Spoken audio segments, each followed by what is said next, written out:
Welcome to Humboldt, Kansas, the site of tonight's 2A playoff action. I am Brett Shields, and joining me up here tonight to help out with the broadcast, Destiny Shields. She will be on the camera, as well as Zol Lopez. He will be on production tonight, making sure everything goes perfectly smooth, silky smooth, as I'm sure it will. As if you've never seen the production Zol's put together, he does quite the job. And actually, here for our pregame, Zol's got a mic, so I like how you have to give a warning on that. Zol's got a mic. Zol has a mic. We got to warn you. Just a heads up.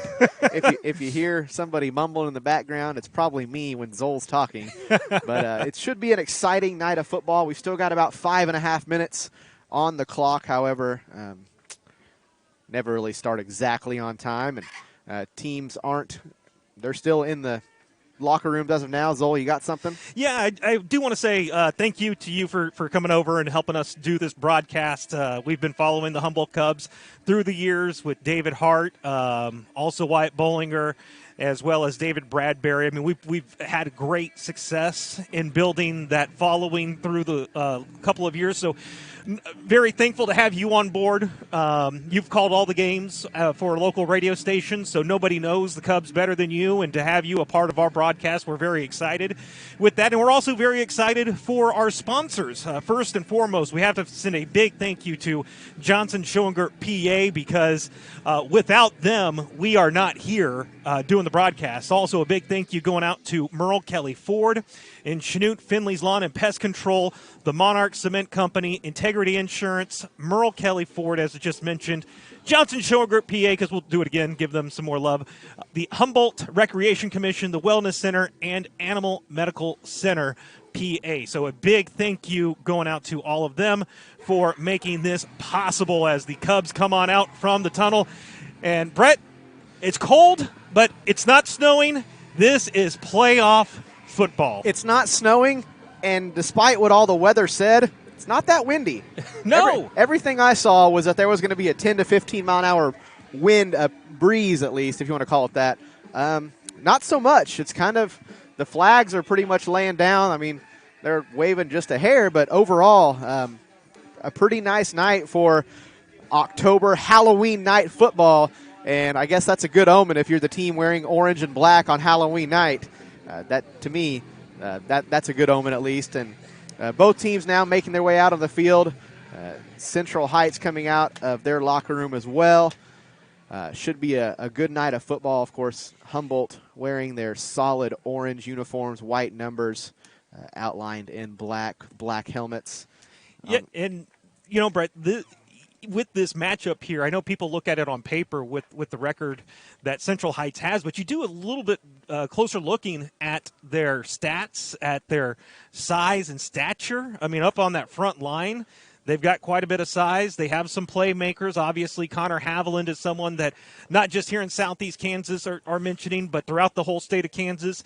They've got some dual threats there in the backfield as well as in receiving. They, much like Humboldt, can hurt you in multiple ways. This isn't going to be necessarily an automatic W for the Cubs.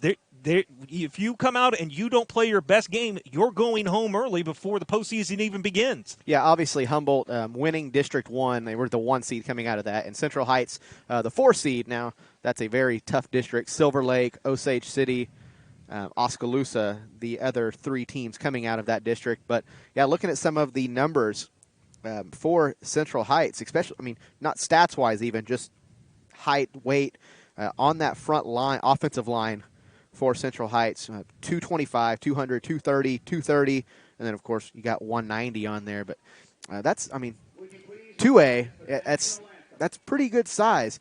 And actually, we're going to have the national anthem right now, so we're going to let you listen in live. Please enjoy.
That was the national anthem brought to you by the Humboldt Band, and beautiful as always.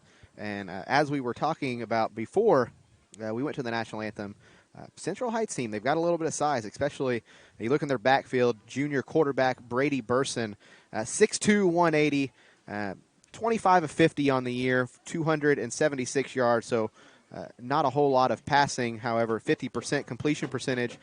Tony Detweiler, their leading rusher, he's got 564 rushing yards, about 7 yards a carry, which that's nothing to frown about. 7 yards per carry, that'll win you games all day. Just has 2 touchdowns. He's got 2 100 rushing yards games this season. He leads the team as well in receiving with 252 yards, which leading quarterback only has 276 yards. So he gets most of the receptions as well. He is a big key of the offense. And the Central Heights team comes out of the Flint Hills League. That is a stacked, loaded league. Very competitive. Again, you cannot just judge it by the records. They essentially beat each other up in the districts. So you're seeing a lot more teams with lost records as opposed to an 8-0 Humboldt Cub team. One thing that is worth noting is that you have the high-octane offense of the Humboldt Cubs compared to a team that has struggled to put points up on the board.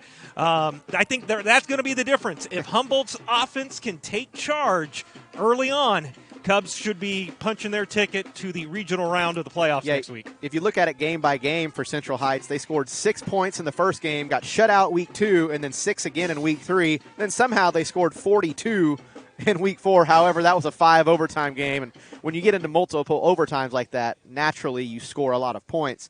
But then after that, shutout, 6 points, shutout, 18. I guess, 32. They won that game, 32-0. One thing you have to look out for, a team getting hot. Central Heights has won their last 2. They started the season 0-6, now 2-6 on the season. So coming in here looking for a 3-game winning streak. Of course, Humboldt coming into this one on an 8-game winning streak, finishing off their 2nd consecutive undefeated regular season. So both teams out on the field. Humboldt will be kicking off right to left on your screen. Humboldt going with the orange tops and orange bottoms, going all orange, the creamsicle, if you will. The Tampa Bay creamsicle. I love it. On the other side, Central Heights, solid white uniforms with the very light powder blue numbers with a very thin black trim. Not the easiest numbers in the world to see up here, but we will do our best.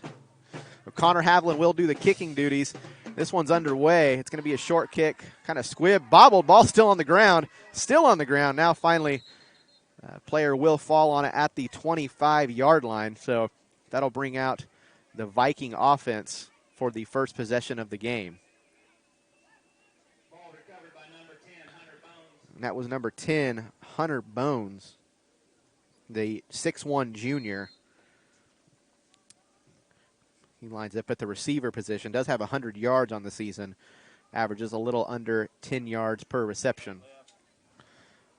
So it will be a tight formation. Burson in the shotgun set. Now 2 receivers in motion, 4 receivers now to the far side. And I'm sorry, that is Detweiler. Detweiler taking the snap, going to the left side and going to gain just about 1 yard. Like Joshua Hall. Joshua Hall and Cooper Jaro out there on the tackle. Speed Hepker chiming in as well. Hepker having a heck of a season. He's got 84 tackles, 60 of those solo. He's among the state leaders in tackles. Snap going to go straight up the middle. It's Burson this time, and Burson going to run into that big defensive line led by Jacob Fudge and Joseph Froggatt. Those 2 seniors, they combined for 605 pounds at the defensive tackle position. Blake Walker and Joshua Hull coming off the ends. But Big Fudge and Froggatt, those 2, that is a massive, massive defensive front, especially for a 2A school. So it sets up a 3rd and 9. Quick score update. Bluestem trails Colgan at half, 48-0. Whew. It's a tough one. Burson shotgun set, 2 receivers each side looking to throw. And it's going to lob this one high in the air, and it will fall incomplete. Speed Hepker on the coverage. And that will bring the punt team out for Central Heights. That was kind of just a throw it up and see if my guy gets there, but throw it deep enough to make sure none of the safeties have a chance to intercept this pass. So. And, Brett, I know a lot of people may be tuning in wondering why these schools are playing on Thursday night as opposed to the rest of the state playing on Friday. Well, whenever this new formula was put together, these two districts actually came together and said, hey, look, let's play that first game on Thursday night. Yeah, I like it. Horrible punt there.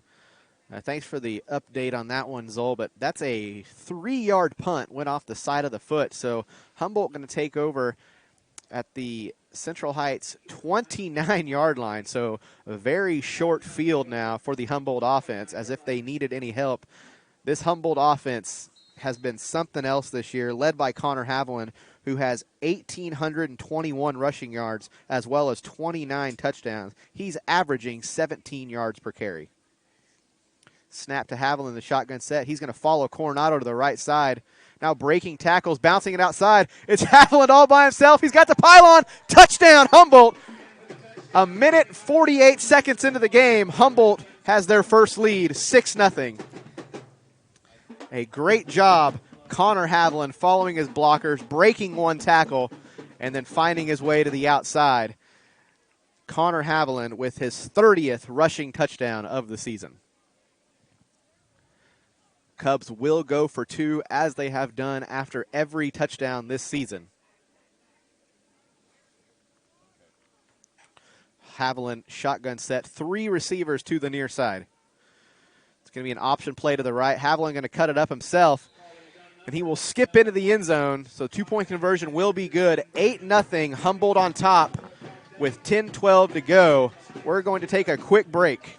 You're watching Humboldt Cub football on SEK-sports.com.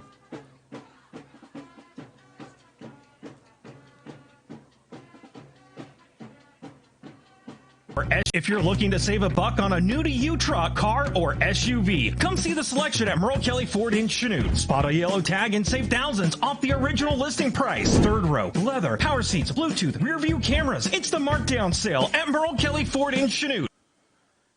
Back here in Humboldt, and the Cubs off to an 8-0 lead, a minute 48 seconds in to the first quarter. I want to say that the Humboldt offense looks like they're clicking on all cylinders. However, that was just one play, so tough to tell here early, but that was one good play. And Connor Haviland averaging 17 yards per carry this season, a 29-yard touchdown on the first play will help that average just a little bit. So Haviland will handle the kicking duties. Ball teed up at the 40-yard line. A much better kick this time. High and deep will be fielded at the 9-yard line. Trying to bring this one up the middle. He's got a little bit of a lane. And see who that was on the tackle for Humboldt, but that might have been a touchdown-saving tackle, number 23.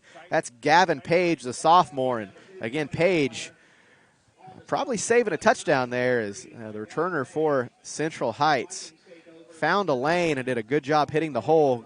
That return comes all the way out to the 40-yard line, so the Vikings will take over 1st and 10.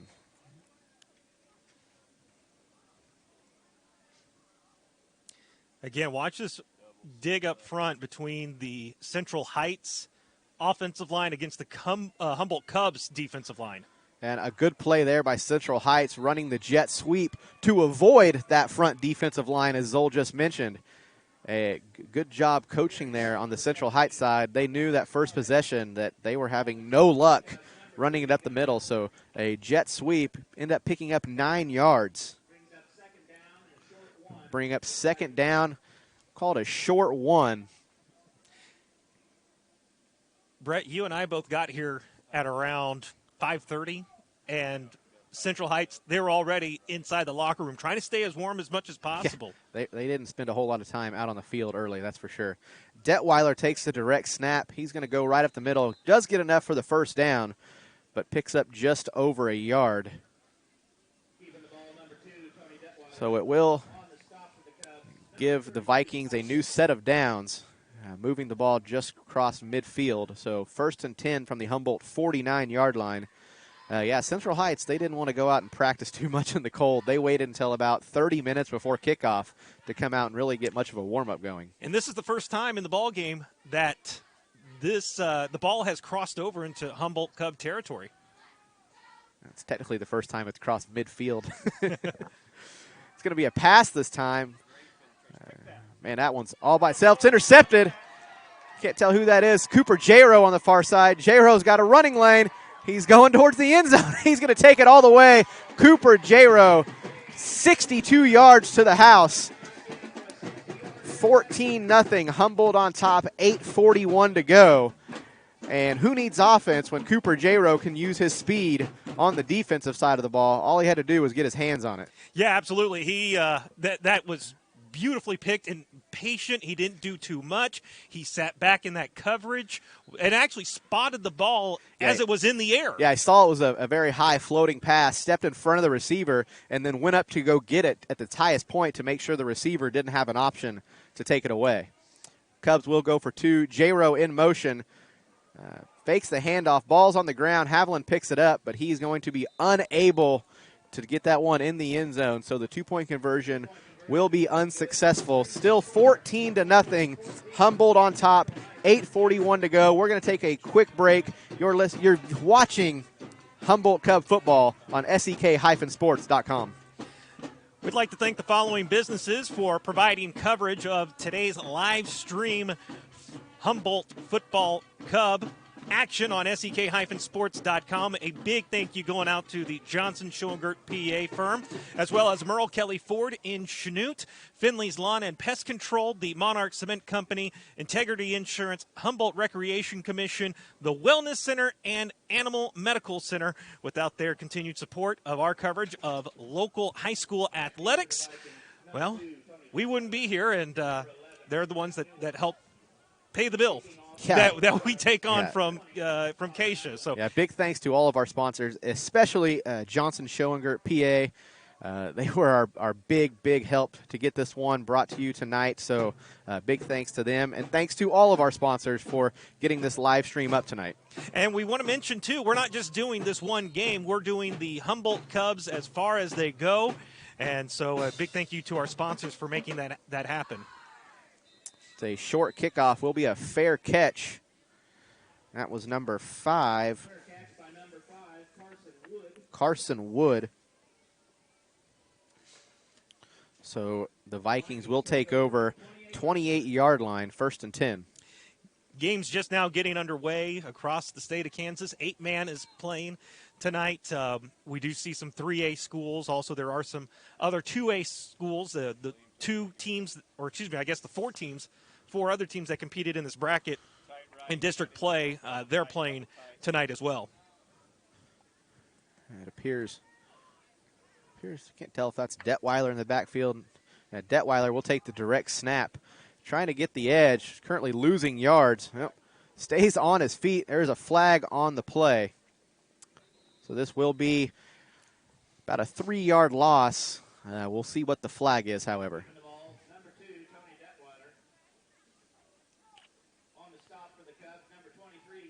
There'll be a block in the back on the offense. So that will likely push the Vikings back a little bit. It was about a 3-yard loss on the play. However, I do expect Humboldt to accept this penalty. Don't forget, people can tweet at us at SEK_sports with score updates. Also, can text us at 620-325-9531. That's 620-325-9531. Message and data rates do apply, but we will get the score updates as we have them coming in. There was the Silver Lake Jayhawk Lynn score. They started, I believe, at 6 o'clock tonight. Yep. It was 55-0. Silver Lake on top at halftime. Silver Lake's good. Silver Lake's good. I don't really know what else. I don't know what else to say. There's nothing else to say. It's traditional Silver Lake. So shotgun set this time. 3 receivers to the near side. It's 1st and a mile. It's going to be a pass, another floated pass, and overthrown as it was intended for Detweiler on about a 5-yard flat-out route, but harmlessly falls to the ground, incomplete. That'll set up, we'll call it 2nd and a mile. 2nd and 20, as we've got on the screen. 8 minutes to go here in the first quarter, and at first, the couple of plays there for the Vikings, they had success against Humboldt, but right now they are colder than it is out here. Yeah, they had they had success on the jet sweep, but going up the middle, not a whole lot of success. Detweiler going to keep it himself this time. He'll pick up about 4, but that's not going to be near enough on 2nd and 20. Brett, you mentioned there in the pregame that their leading receiver only 127 yards. So this isn't a team that can throw. They can do short passes. 252 yards. Oh, 252, Detweiler, but still, they're not deep threats. You've got to watch those flats. Yeah, You've got to watch for those bubble screens. Brady Burson, their starting quarterback, only has 276 passing yards on the season, so definitely not much of a passing attack. However, this was going to be a pass attempt. However, there are flags on the play. Flag here on the near side official. It's going to be a false start on the offense, so that'll push Central Heights back 5 yards. That will make this 3rd and 24, 23 and a half. So shotgun set once again. Burson will be the quarterback. 3 receivers to the near side, 1 split out to the far side. Burson looking to pass near side. Joshua Hull coming down, and Hull smartly lets it go. However, this pass will be intercepted. Connor Haviland takes this one. He's got blockers in front going down the right sideline. Going to have to weave in and out. Appears he will be pushed out of bounds just shy of the end zone. It's going to get all the way down to about the 4-yard line, but that pass just floated, and Connor Haviland was the only player for either team with a chance to catch it. He does bring it in. And takes this one back all the way to the 4-yard line. However, there is a flag on the play at about the 15-yard line. Right now, as it would stand, back-to-back interceptions thrown by Central Heights. Opportunistic defense for the Cubs. Yeah, Burson came into this game with 3 touchdown passes and 3 interceptions on the season, so this would likely be his worst quarter at least.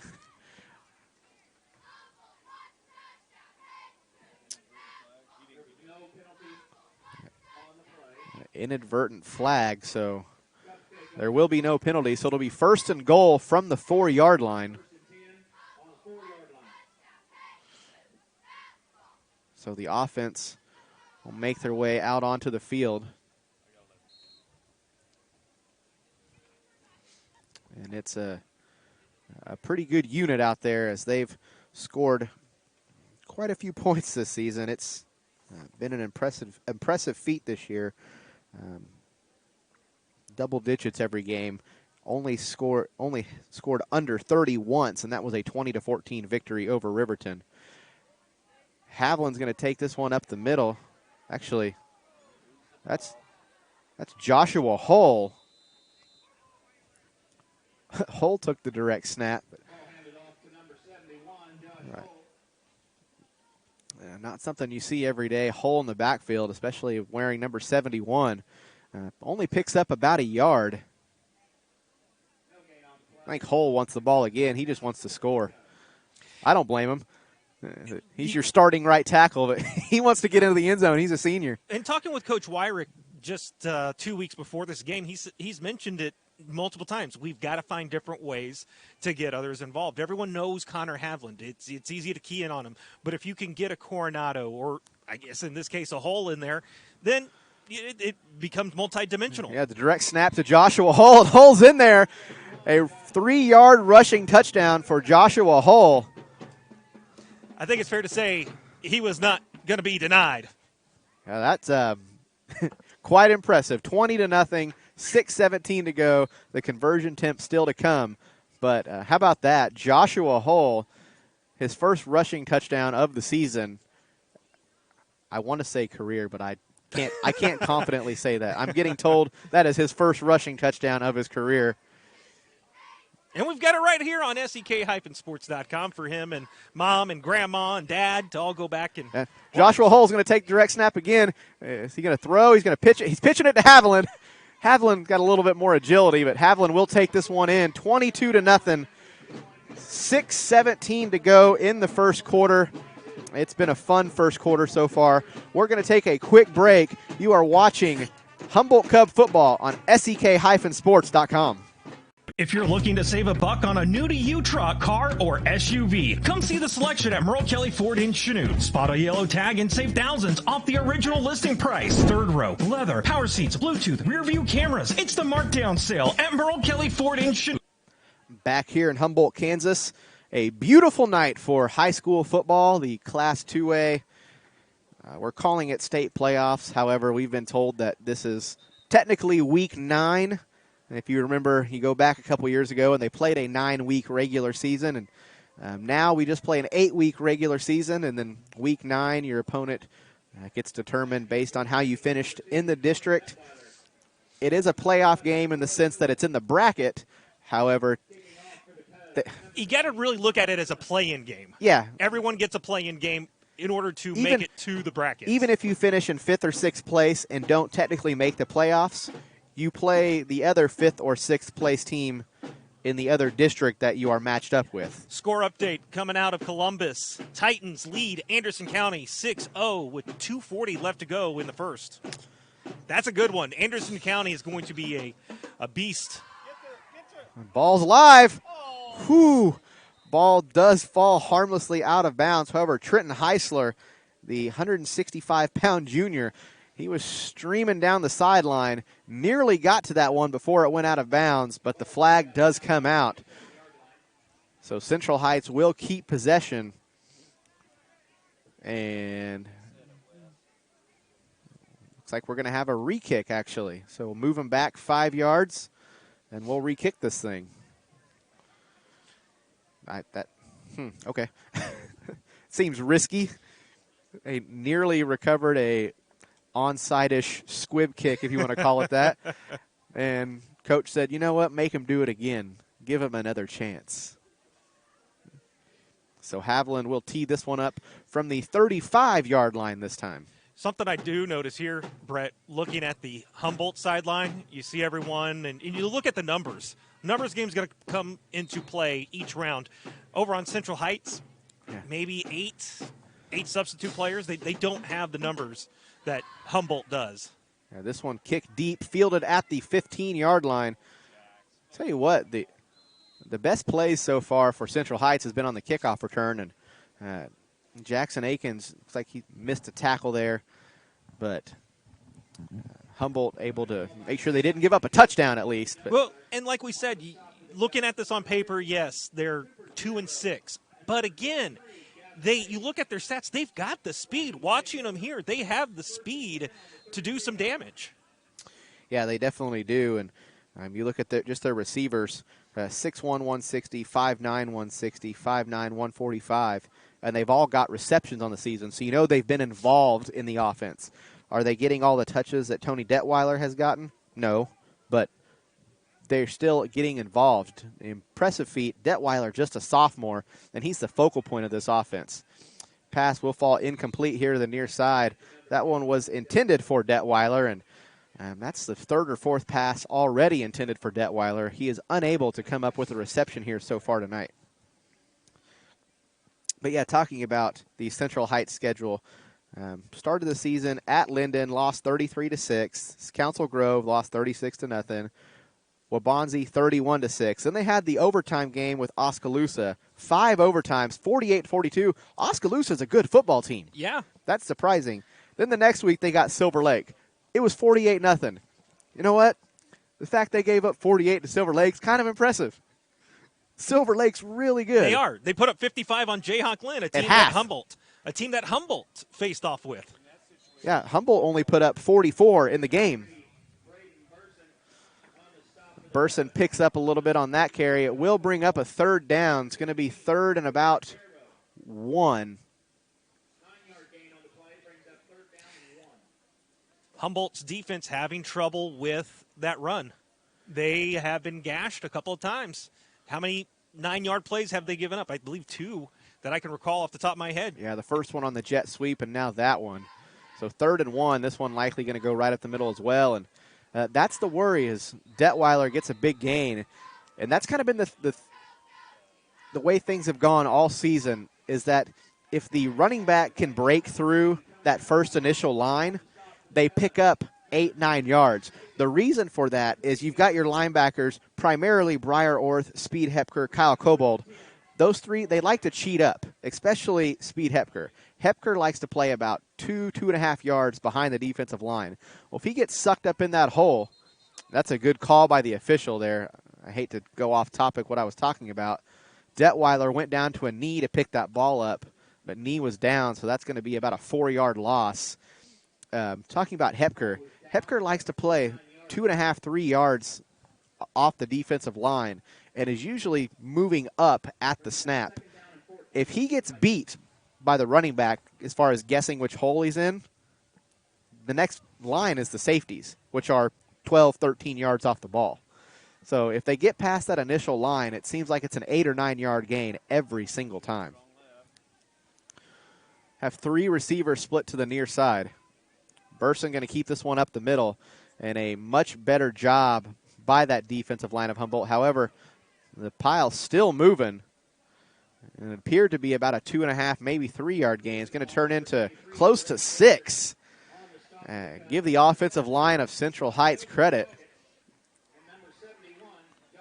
Joseph Froggatt, Joshua Hall coming up with the stop. But a good push by that offensive line of Central Heights.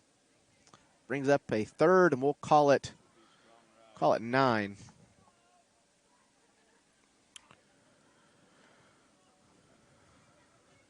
It'll be Detweiler. He's going to keep it himself, had the receiver in motion, and Detweiler just going to run into the back of his lineman, pick up about 2 yards. So it'll bring up a 4th and 7. Don't see anybody rushing out onto the field, so assuming this is 4-down territory. 4-down territory for the Vikings. It's going to be 4th and a long 6. Ball on the 42-yard line. So a big opportunity for the Humboldt defense to get off the field. Burson, the quarterback, he's got a man in motion.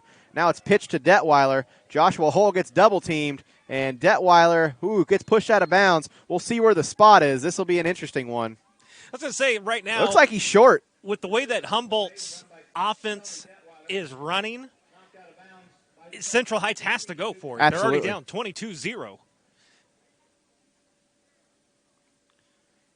And from up here, that's short. It looked like the initial spot was going to be enough for the first down, but I don't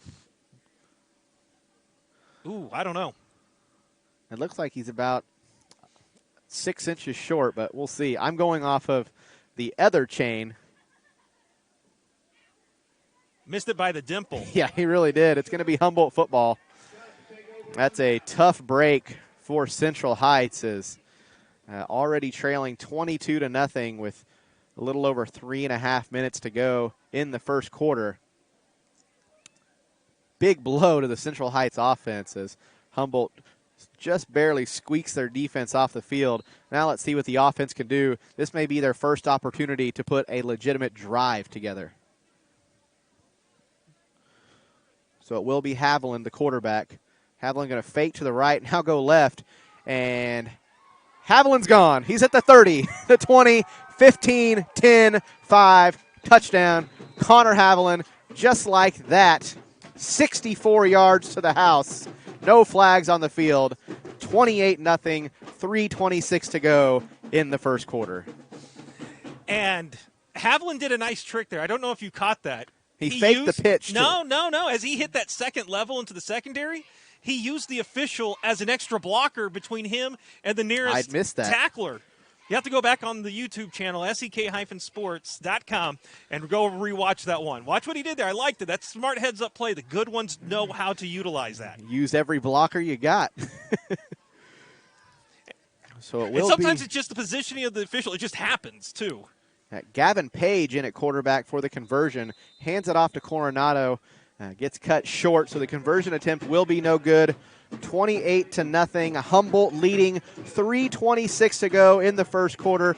We are going to take another quick break. You are watching Humboldt Cub football on SEK-sports.com. If you're looking to save a buck on a new-to-you truck, car, or SUV, come see the selection at Merle Kelly Ford in Chanute. Spot a yellow tag and save thousands off the original listing price. Third row, leather, power seats, Bluetooth, rear view cameras. It's the markdown sale at Merle Kelly Ford in Chanute. Back here in Humboldt, Kansas, the Humboldt Cubs leading 28-0. Still in the first quarter, 3 minutes, 26 seconds to go on what has turned out to be a beautiful night for playoff football. Again, we had our spiel about whether or not this is legitimately playoff football. We think it is. We're calling it a play-in game. Real quick for the kickoff, another quick shout-out. Thank you to Johnson Schoengert, PA, for bringing you all the action. Without them, this broadcast would not have been available. And thank you as well to all of our other sponsors who have helped out with tonight's broadcast. Again, beautiful night for football. Not too cold up here in the Crow's Nest. It's cold, but we're bundled up. We were prepared for this. Score update in Neodesha, Remington 20, Neodesha 0. Ooh, that's less than good. So kickoff will be brought back to about the 37-yard line. And I think this, and I don't know about anyone else, but for me, whenever it comes to playoffs, you want to see your league team do well. You want to see that representation of the league go deep into the playoffs. And, you know, to see a Neodesha team struggle like that, it definitely hurts, whether you're a Cub, a Yellow Jacket, dastardly Yellow Jacket, as Uncle Ted used to say on the old broadcast. You want to see your league do well, and hopefully here soon Coach Gillette will get the Blue Streaks back on track. Yeah, for sure. It's going to be a sweep to the outside, about a 2-yard gain. Like Cooper J-Row and Joshua Hall out there teaming up on the tackle. And, yeah, Zoll, I have my own opinions. Well, clearly, if anyone's ever followed you on social media. I've gotten much better. I've grown up. A lot of that was when I was a little bit younger, back when I was 27. So now 27 and a half. I'm 28. Okay. For what it's worth. It happens. As Zozo would say, it happens. It happens. So 2nd and 8. It's going to be a pass play. Burson rolling to his right. It's got a receiver. Good pass, or good catch, excuse me. That's Detweiler. Detweiler will pick up the first down. Detweiler's slow to get up. Ooh. And that's not good. No. Detweiler kind of the do-everything back. Score update out of Sedan. Argonia Attica leading Sedan 14-8. It's an interesting one. And I should say my opinions are more on the matchup like Neodesha has. Those are two non-playoff teams. I get it. You're playing 9 games. You're representing your school. If you're a potential all-state basketball player or all-state wrestler, you're going to have a hard time convincing me to suit up and go play my hardest. And I know that's the wrong way to think. I get it. But that's a tough spot to be in. Another pass this time as it goes to the outside on the far side of the field. It goes for about 3 yards. So it appears Central Heights going to look to the passing game to see if they can get an offensive drive going. They are in Humboldt Cub territory now, as they have now crossed over the 45-yard line. So it'll be 2nd and 7, as that's 2 consecutive completed passes for Brady Burson. Burson going to throw again, looking right. He's got pressure and getting there off the edge. Couldn't quite see who that was coming in. Kyle Cobald with the initial push, and then coming up the middle. Got to see guys get up off the ground. That was number 70, Joseph Froggatt, finishing things up. So those two coming together for a big sack. Froggatt coming into this one, 2 tackles for losses. Did have the 1 sack, so we'll give him a half a sack on that one, as Cobald started the sack. Froggatt there to clean things up. That'll push Central Heights back to midfield, set up a 3rd and 12, and what will be a very likely passing situation once again for the Vikings. We'll have a flag on the play. And got to delay a game. That's tough. I just realized that the play clocks aren't working tonight. Game clock's good. We've got 1:15 on the clock. All the other lights on the scoreboard are working, but the play clock at both ends of the field is off. So 3rd and 17, another flag, this time on the far side of the field. The referee signaled encroachment on the offense, which that's what would that be, Zoll? You gotta maybe lining up offsides. Is that the call there? It could be. If I had to take a guess at it, that's what I would go with. If that was an encroachment or offsides, the hands down at the hips. So 3rd and 22, and just when Central Heights back-to-back pass completions seemed like the offense was rolling, now all of a sudden 3rd and 22. It will be a pass this time. Burson's got a man over the middle. That's number 10, Hunter Bones, but Bones gets stuck. And that was a very violent tackle. That was number 18, Briar Orth, on the tackle, and Orth wasn't messing around. That was a big hit. Pass is being ruled incomplete, so give Orth credit for pass breakup on that one. I don't know. I played defensive back a little bit in my day. Believe it or not, if you've seen me in person now, you probably don't believe that. But well, there people was, saw me back at Lebec County. There was a time. 185 lineman. So, I mean, it happens. It's Southeast Kansas. It does happen. Punts off, and this one not a whole lot better. Gets a decent bounce this time. And now a good roll. It's going to stop at the 40-yard line, so that'll be a punt of 20 yards. However, off the foot, it hit about 8 yards past the line, so got a 12-yard roll. But Humboldt will just have a 60-yard field to work with. 22 seconds to go here in the first quarter. Again, Humboldt leading 28-0, and the offense has only ran 4 plays, as it took 2 plays for Joshua Hull to get in. But the other 2 drives, Connor Havlin, quick strikes, and, of course, the pick 6 by Cooper J-Row. So offense out there for Humboldt. 5 wide receivers set, 3 to the near side. Now Coronado will go in motion. The fake to Coronado. Haviland's going to keep it. And Haviland, once again, 60 yards to the house. See you later, Connor Haviland. 34-0, Humboldt on top. Connor Haviland cannot be stopped here tonight. 3 touches, 3 touchdowns. 34-0, Humboldt Cubs on top. It's the Connor Haviland show, and we're just all witnesses. Look, Zola and I talked about this a little bit before coming into the game, and he kept telling me, don't call it the Connor Haviland show. There's more to this team. And there is. Don't get me wrong. There is. You've got, as Coach Wyrick even called it, his 3-headed monster in the backfield. He's got Cooper J-Row, Isaiah Coronado, and Kyle Cobold. Those 3 combined average 8 yards per carry. But Connor Haviland is so good. Oh, he is. Watching him in person, this video doesn't do enough justice. It does not. Cobold takes this one, takes it in for the 2-point conversion. It's good. 36-0. Humboldt on top. 12 seconds remaining in the first quarter. We're going to take a quick timeout. You are watching Humboldt Cub football on SEK-sports.com. We'd like to thank our broadcast partners for helping make this broadcast of the Humboldt Cubs postseason possible on this Friday night. They include Johnson Schoeninger PA, Merle Kelly Ford of Chanute, Finley's Lawn and Pest Control, the Monarch Cement Company, Integrity Insurance, Humboldt Recreation Commission, the Wellness Center, and Animal Medical Center. So a big thank you going out to them, as well as all of our sponsors at sek-sports.com.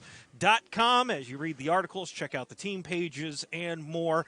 Without those sponsors, there's no way we can be out here on this All Hallows Eve night.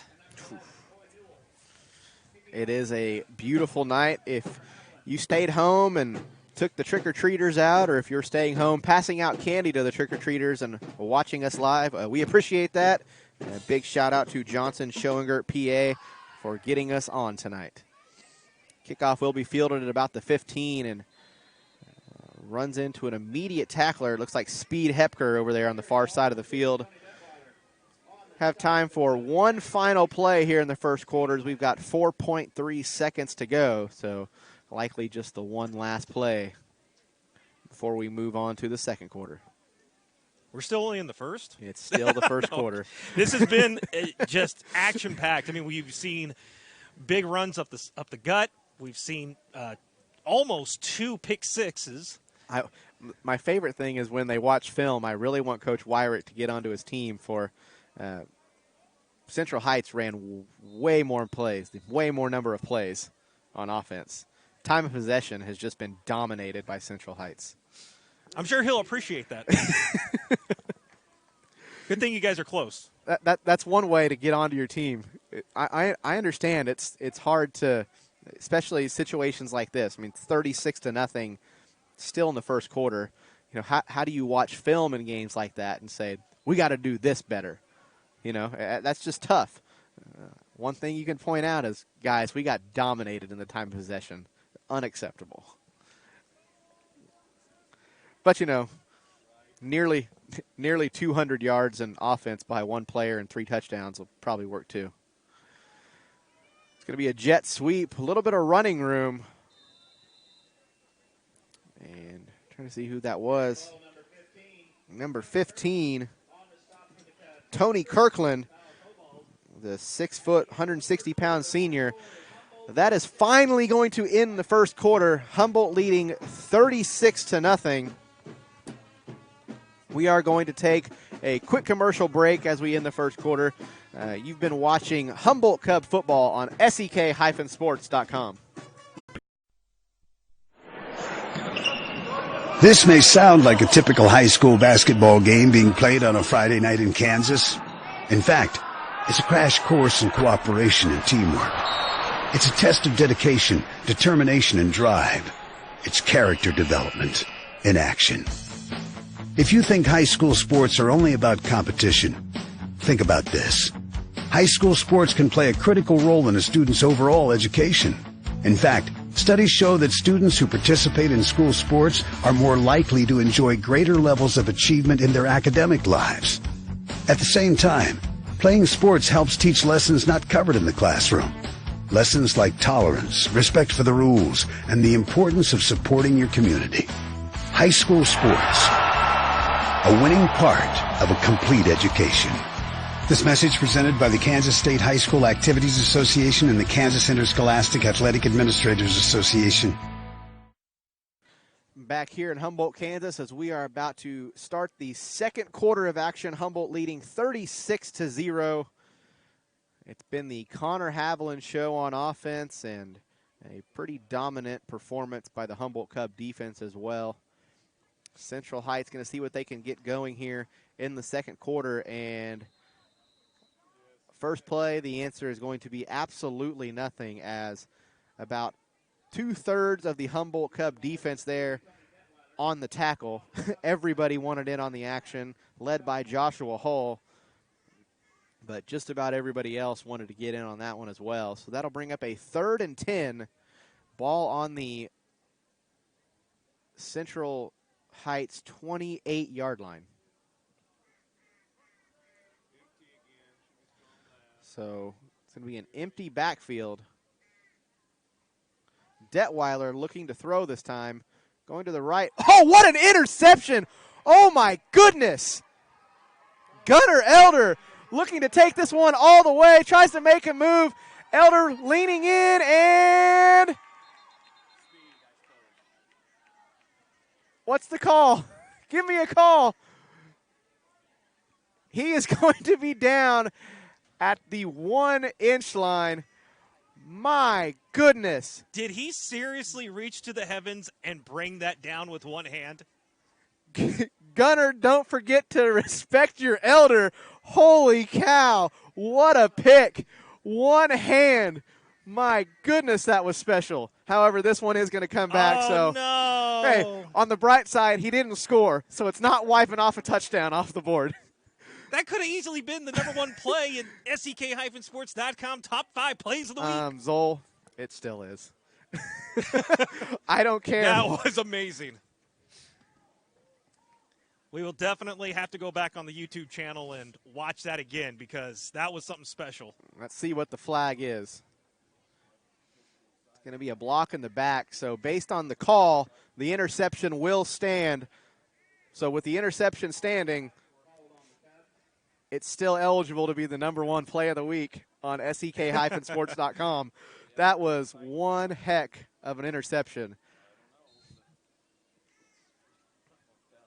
Believe it or not, I do play a little bit of flag football.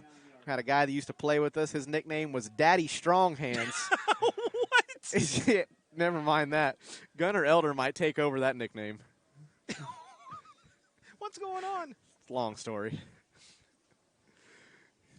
So Coronado takes this one up the middle.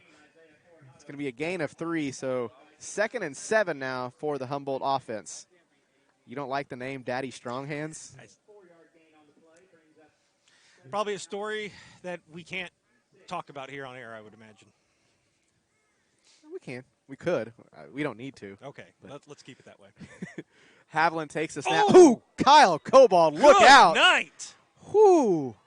Even Cobalt's slow to get up off that one. He is shaking out the cobwebs on this spooky season night after that hit. Oh, he got drilled right up the gut. My goodness. That looked so painful. Ow, as Uncle Ted used to say. I hope Uncle Ted's watching. Josh Thompson, what a tackle. The 5'10", 230-pound bulldozer coming out of the middle linebacker position and giving Kyle Cobalt and Humboldt a taste of his own medicine. My goodness, that was rough. Score update, Oxford trailing Oswego 18-6. Haviland taking this one around the corner on the 3rd and 10 play, and Haviland just bound and determined that no offensive drive will get cut short as Haviland picks up about 14, needed 10, so that'll give the Humboldt offense a new set of downs.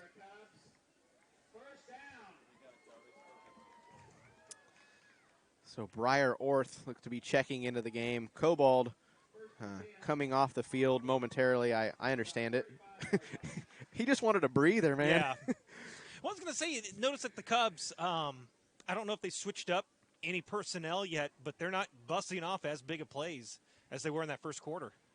Yeah, Haviland going to keep this one himself, and just as Zoll decided to say something, Connor Haviland takes another one to the house. That was the announcer jinx there by Zoll, working in the opposite direction. Usually it works well on kickers, but Humboldt doesn't kick, so Zoll decided to figure out a way to get the announcer jinx in, saying that the Humboldt Cub offense just struggling here this second quarter.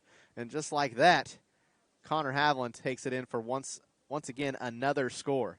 Consider my question answered. Personnel different? No, Connor Haviland still scoring touchdowns. Oh, bad snap. Page looking to throw. Ooh, we might have roughing the passer here.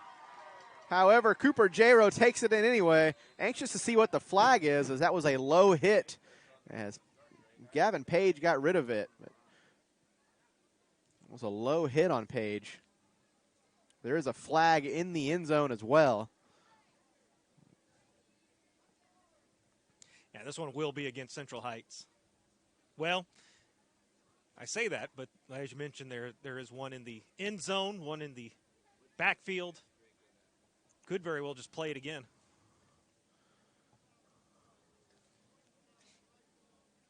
Got a personal foul, roughing the passer on Central Heights. It's declined. Something else on offset because he pointed towards. Oh no, okay, yep, you're right. You're right. They did decline it. I don't think he really said what the one in the end zone was, though, did he? No. I'll say this: it's so quiet here. I could hear the official talking, which is very impressive. So Now there it is. So we got roughing the passer. That's declined. Unsportsmanlike conduct. That will roll over to the kickoff. Whatever it was, Central Heights not happy. Their coaches are bringing everybody out onto the field for a huddle. And, Brett, it's worth mentioning the score stands 44-0, 9:19 left to go. And you're starting to get to that point now where the tempers are going to start to flare. Yeah. You got to bring them down. And I'm sure that's probably what Central Heights coach was pulling his young men over there saying, look, cut the nonsense out. Nobody likes losing, period. Nobody likes losing 44-0 in the second quarter of a game. That's potentially the last game of your season and or career if you're a senior. I mean, and I think you and I can both attest to this because being from the SEK League, we both played under programs with longtime head coaches. And as we saw in the KSHSAA public service announcement there a few moments ago. You spit that out greatly. The game of football teaches more. It's more than just a game. Absolutely. It is truly teaching discipline and life choices. And so I really respect Central Heights' head coach for pulling everyone over and obviously to say, look, no more. I don't want to see it again. Keep your head in the game. Keep your cool. We know what it is. Keep your head cool. You got to rise above that. On that note, odds of Haviland trying to get this one through the uprights. It's from the 45. Oh, onside kick. I'll take it. I don't know if I really like the onside kick up 44-0, but a good opportunity to work on that. That's not something you get the chance to work on very often, especially against an opponent. Well, and I think at this point, whenever you're up 44-0, still with 9 minutes to go in the half, you really look at this, if you're Humboldt, perhaps as a scrimmage. Yeah. Saying, look, here's someone that's not our team, our guys, our JV. Let's put some live action. Let's see what this looks like on film, and we'll break it down and see how we can improve upon it. And, yeah, I mean, it's unfortunate for Central Heights to be in that situation because, the scoreboard, it shows what it shows right now, and that's, Humboldt is going to come away the better team here tonight. But you can't just sit back and essentially take it easy. I hate to say it, that's how injuries can happen. Exactly, and both of these coaches both don't want that to happen. It's going to be an end around this time and a little bit of running room. That's number 15, Tony Kirkland. He's listed as the fullback. Does have 287 rushing yards, 3 rushing touchdowns. He actually leads the team with 3 rushing touchdowns, which is, again, I see that number 3 rushing touchdowns leading the team. I understand not every team has a guy that has 30 touchdowns. Here's a surprising update from this one, Burlington and Galena. Galena only up 8-0 over Burlington at the end of the first. Oh, goodness. Detweiler. Hopefully he's okay because he got hit low. He got pegged, stuck at the legs, and then someone came up high, and it was a clean legal hit. Yeah, Breyer Orth was taking him down by his legs, and I don't know if you want to, somewhat kind of a scorpion. It was kind of going down, legs went down, and the front of his body was slowly going forward, and then Gunnar Elder just popped him a little bit. I'm sure that had to have been very uncomfortable for Detweiler.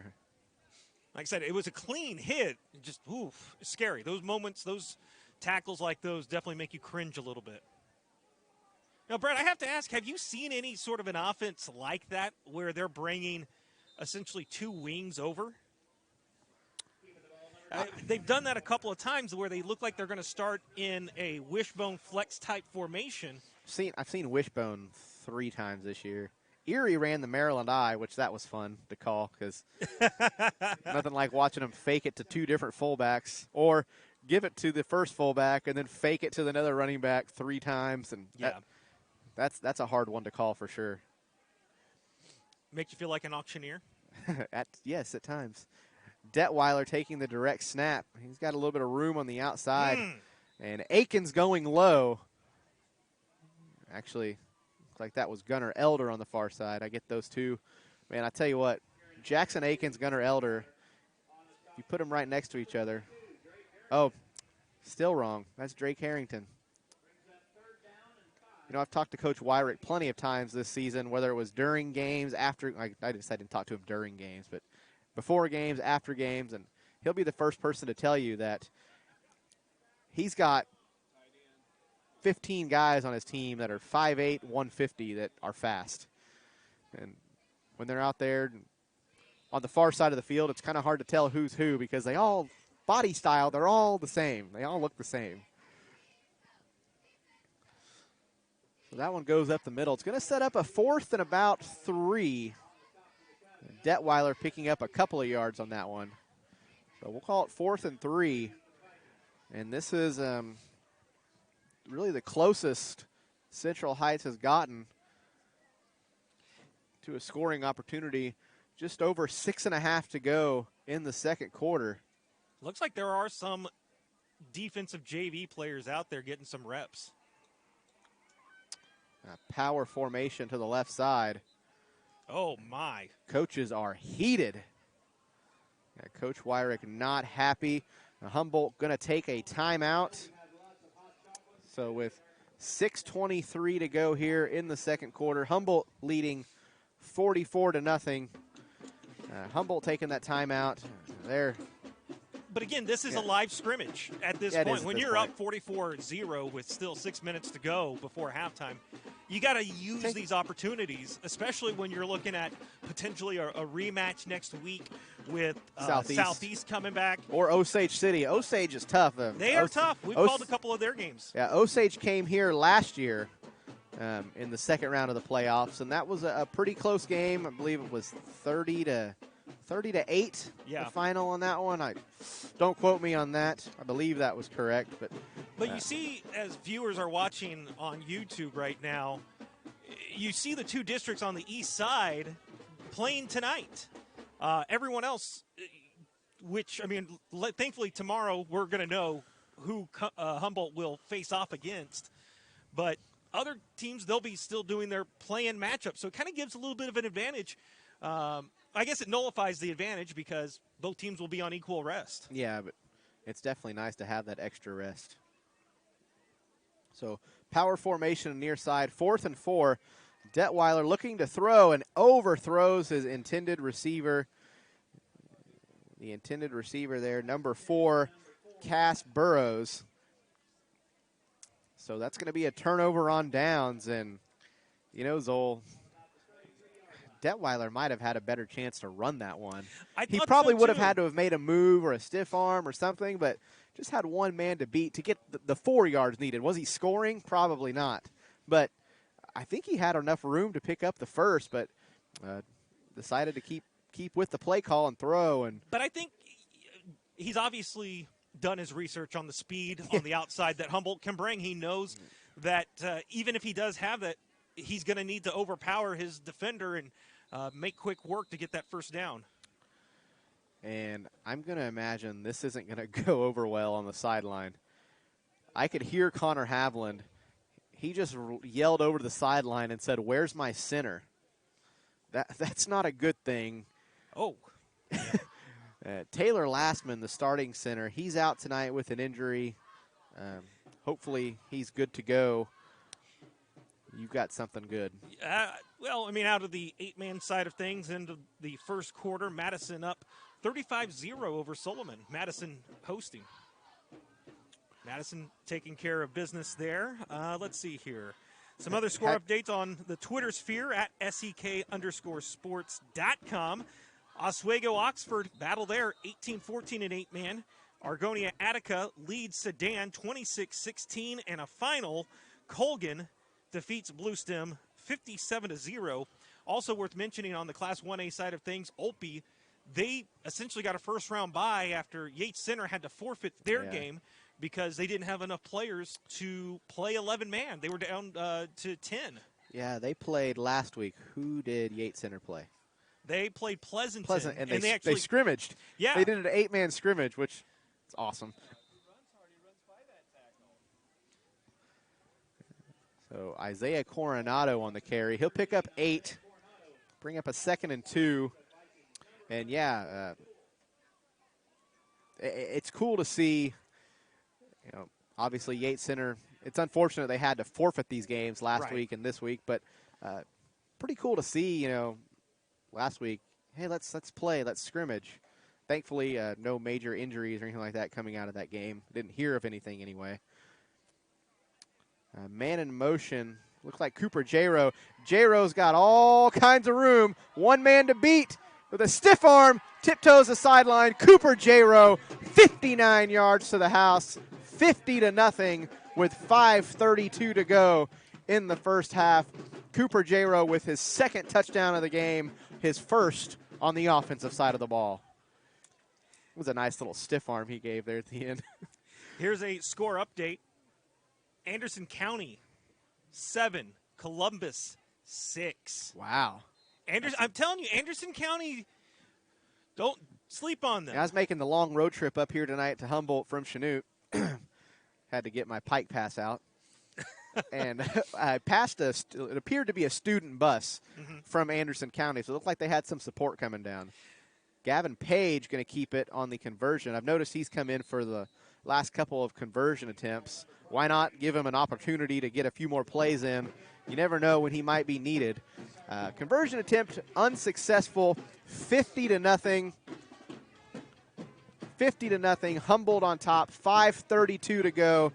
We are going to take a quick timeout with them. You're watching Humboldt Cub football on SEK-sports.com. We'd like to thank the following partners, broadcast sponsors, for making video coverage of the Humboldt Cubs this Thursday night possible. They include the Johnson Schoenger PA Law Office, Merle Kelly Ford in Chanute, Finley's Lawn and Pest Control, also the Monarch Cement Company, Integrity Insurance, Humboldt Recreation Commission, the Wellness Center, give the gift of massage with the holiday season now in full swing, and the Animal Medical Center there in Chanute, all proud to support the Humboldt Cubs here on SEK-sports.com. Thank you, Zoll, and again, thank you to all of our sponsors that have allowed us to be out here tonight and bring you all the action of Humboldt Cub playoff football. And as Zoll mentioned earlier, this isn't just a one-time thing tonight. We will be here as long as the Cubs keep playing. So if you want to watch Humboldt Cub football, this is the place to find it. Kickoff return to about the 32-yard line for Central Heights. So now you've called Humboldt. This is your 9th game this year calling them. Where does this rank for you in their performance overall so far? Ooh. As far as a complete game. As a complete game. You look at 2 takeaways on defense. They've been able to keep Central Heights, away from the red zone. They've had 3 or 4 tackles for losses. The offense, despite my sputter, obviously clicking. I mean, this right now has to be, I think arguably almost a complete performance. Erie was definitely the best offensive game of the season. Man, big guy running the football. Who was that? That's number 77. That's a big dude running the football. Jonathan Cox, I believe is what I had there. That's a big dude running the football. And, hey, good in-game coaching move there for Central Heights. As they said, you know what? We're not having success running the football with our little guys. We're going to put our biggest guy on the field up there. Oh, ball on the ground. Loose. And it looked like Detweiler got on it. And he just kept backpedaling and never picked the football up and finally just had to pounce on it. And Detweiler will come away with the football, but it's kind of a big blow as they had 2nd and 5, and now we'll have 3rd and 9. Yeah, Zoll, going back to what you were saying, the Erie game was a very complete game. Also, Coronado was disqualified from that game very early for an unsportsmanlike, illegal late hit. I gave him the benefit of the doubt because it was a muddy game. It's hard to see the white, and they said he led with the crown of his helmet. It was so-so. It was unfortunate, but he was unable to finish the game. But outside of that, down one of your better offensive players and still a 64-0 win in that one. Defense had a couple of takeaways in that one. It was a very well put together, well played game. The most exciting game was definitely Eureka. That had to have been a fun one to call. And now we got an injured player down for Central Heights. It's never a good thing, especially with the low Central has. Score update from Neodesha. Remington leading 20-7. So the Blue Streaks getting back on the board for the first time this year. Also, we've got a halftime. Tonight. Holy smokes! No, not that. No. The Blue Streaks did pick up a win or two. I can't remember if they knocked off Douglas. I was going believe. to say that was going to be their second win. Oswego 18, Oxford 14. That game at half, and Galena now up on Burlington 22-16. My, how the tides have turned. Big thank you going out to Jason Garland for submitting that to us on the Twitter sphere.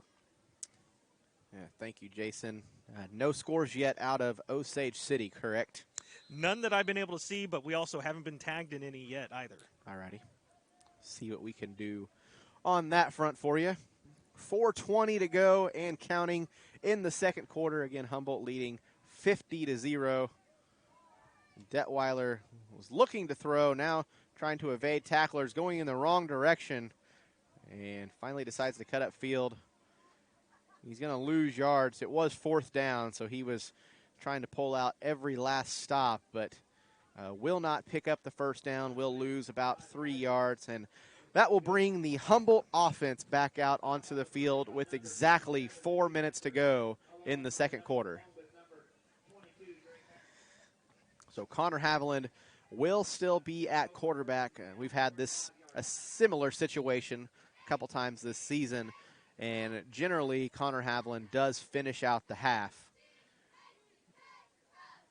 But we'll see what we have here tonight as you definitely want to be extra cautious in playoff games. The ball 35-yard line. Haviland keeping it himself.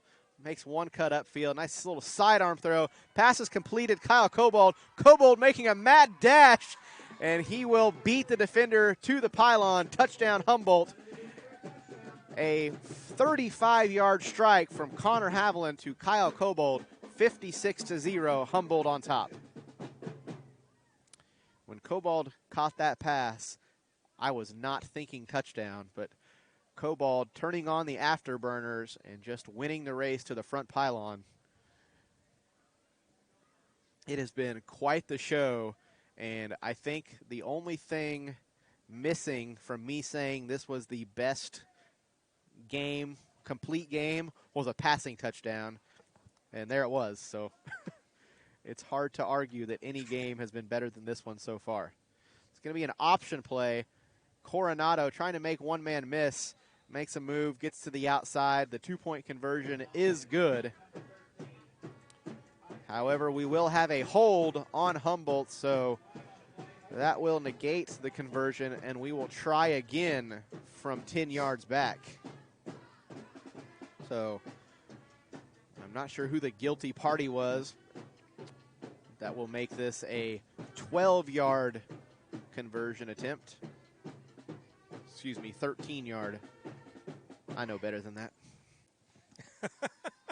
It happens. Can we just blame it on the cold? Yeah, well, what else? Yeah. I mean, now, I'm trying to remember what the rules are when it comes to running clock in postseason. I think it still is in effect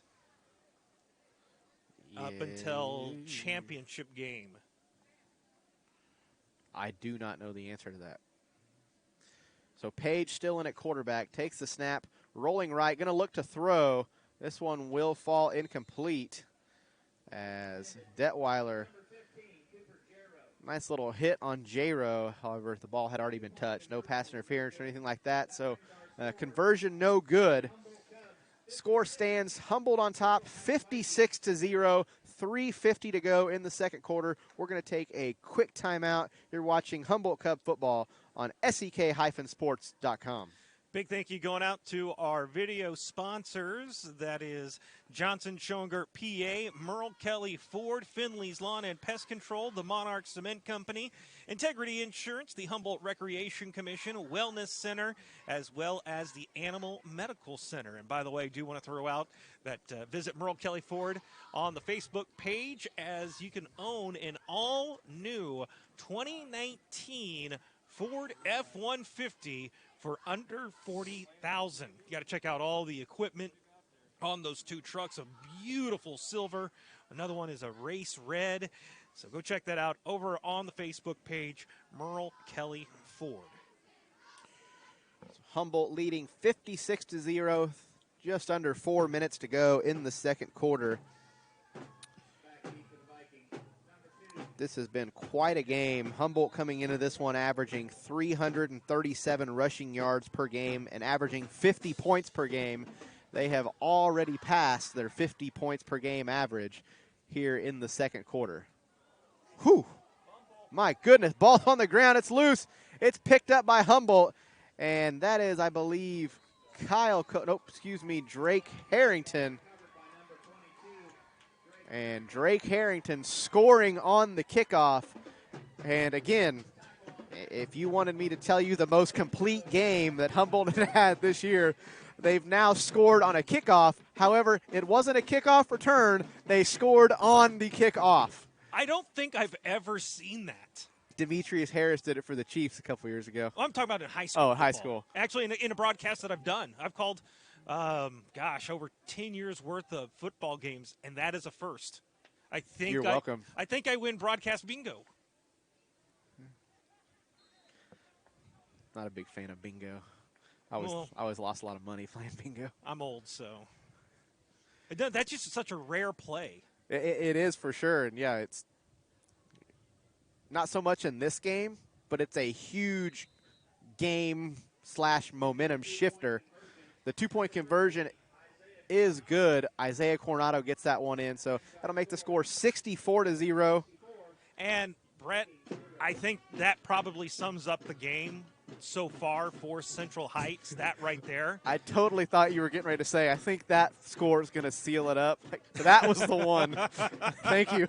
I thought that was what was coming out of your mouth, and I thought, surely not. No, yeah, that I think is the most accurate visual representation, because it looked like the ball carrier was going to – he had full steam ahead on him, had some good run, good lanes, and then all of a sudden, as Humboldt has been known to do these last few years, hit pretty hard, jarred the ball out. And I'm sure the cold is also playing a factor into it. While it's not windy, it's tough to feel your fingertips right now.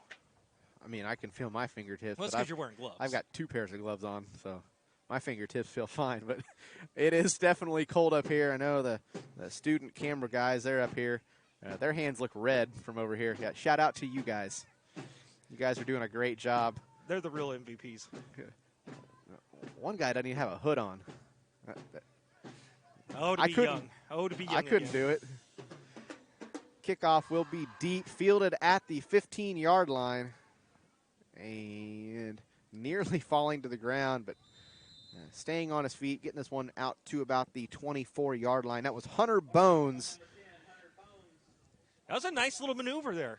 As you mentioned, it looked like Bones was going to go down to one knee and down it inadvertently, but he was able to keep his knees from touching the turf and even regained his balance before being taken down. I was trying to think of something really cool to say about Hunter Bones and Skeleton and Halloween. I got nothing. Sometimes you just got to keep it simple. There's something there, Zol. Hunter Bones, Halloween night, Yeah. Bones. Yeah. It'll come to you. It'll come to me. We still Give me got time. a whole second half left. Burson on the carry, and Burson trying to get around on the right side, but going nowhere as Joshua Hall, also Gunnar Elder, and Briar Orth coming up from their respective positions. I hope that people tune in on the YouTube channel. They can subscribe, be notified when we go live next Friday night here in Humboldt. Regardless of who wins in the Osage City Southeast Lancer ball game, Humboldt will host on Friday night. So hopefully we can see some Cub fans out here making some noise. And if not, you'll be able to find it right here on the SEK-sports.com YouTube channel. Got a flag on the play, have a delay of game, and it's always a tough call in this situation. One, the play clocks aren't working here tonight, which is unfortunate, but that's just part of the game. But when the officials keep the clock, usually the back judge will put his hand up to signal or count out, and when it's borderline, I understand you play hard, you essentially you ref hard. You do everything the right way. Right. But man, when it's 64-0 and they're snapping the ball, just let it go, man. just let it go. That's why you're up here calling it. And not reffing? Yes. Yeah, because I let too many go. Yeah. Now it That's is worth why. mentioning, but it is worth mentioning that on a serious note, though, these officials, they're becoming. The groups are becoming thinner and thinner. Acacia is in dire need of officials on almost every front with football and basketball. So I do want to throw that plug out there. Yeah, that if for sure. someone is interested, there's clinics and I'm as guilty as anybody at this. I've been a little rough on the officials in my calls this season. I've talked to a few other radio guys around the area, and the general consensus is that they have struggled a bit. However, I'm friends with a few of them. I've also been told that as far as the White Hats, which is the lead official in these groups, many of them are rookies. This is their first year doing it. So a lot of these crews are together for the first time, which, yeah, it takes a while to get used to your guys. We've seen some bad calls this season. That's part of the game. Sometimes you just have to adjust to it. And right. It's definitely harder to adjust in football. I've always said in basketball, you can kind of adjust to the way a game is officiated because every official in basketball is different. Right. But in football, for the most part, I mean, the rules are the rules. There's holding on every play. It's just how bad did you hold? That's one that there's always holding. If there's a false start, there's a false start. There's a delay game, there's a delay game. But overall, I agree with what you're saying. If you want to do officiating, if you want to get involved in officiating, just get on Acacia's website. They're looking. They need officials. And thank you for attending Brett Shields' TED Talk. Thanks. No, it was really good. I think we can all agree on there. Oh, man, my call on that was a great play. it was. And that was a great recovery by Drake Harrington. If Drake Harrington doesn't see that out of his peripheral vision and cut back to break that one up, that one goes for 6. Because after Drake Harrington, there was no defenders in the area. But unfortunately, for Central Heights, it does fall incomplete, and they will be forced to punt here with 1:34 to go in the first half. Decent punt this time as Gunnar Elder just lets this one fall to the ground, and it will be covered up at about the 49-yard line, so about a 25-yard punt for Central Heights. That was Brylan Olette on the punt. It's got a 37-yard average this season, which I mean, I'm not going to say that's incorrect information, but No, he struggled here tonight. That ball is probably pretty hard tonight as well. I was going to say you got to factor into the cold. I mean, that just you factor into that. As you mentioned, the ball comes off the foot a bit differently. It seems like everything he's kicked so far has come off like the right side of his foot, and it's kind of had an awkward bounce to it. This one goes right up the middle, and my goodness, yeah, looks like that's that kobold. And forward progress, we'll give him 4.5, nearly 5 yards. But when that was done with, I think he was behind the original line of scrimmage. We're nearing the 1 minute mark. It doesn't appear that Humboldt is necessarily trying to score again here in the first quarter, or the first half, excuse me. They're probably just going to run the minimum amount of plays that they can just to get this one to halftime. I guess if they accidentally score, they accidentally score.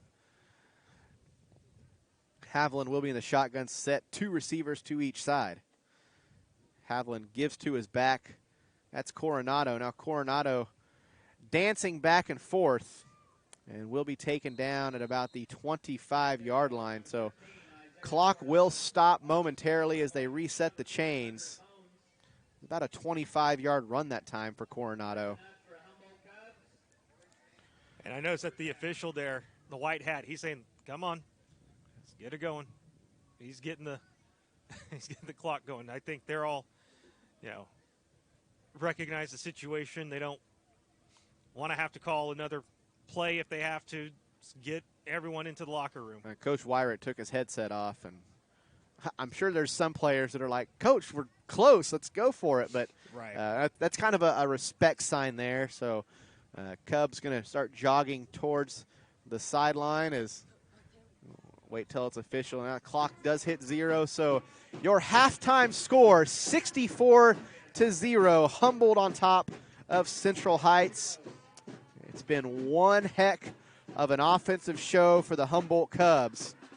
Yeah, it really has. Not just offensively, but also on the defensive side. We saw 2 takeaways, a pick 6. We saw a kickoff return for a touchdown that was from the other team that was recovered by Humboldt.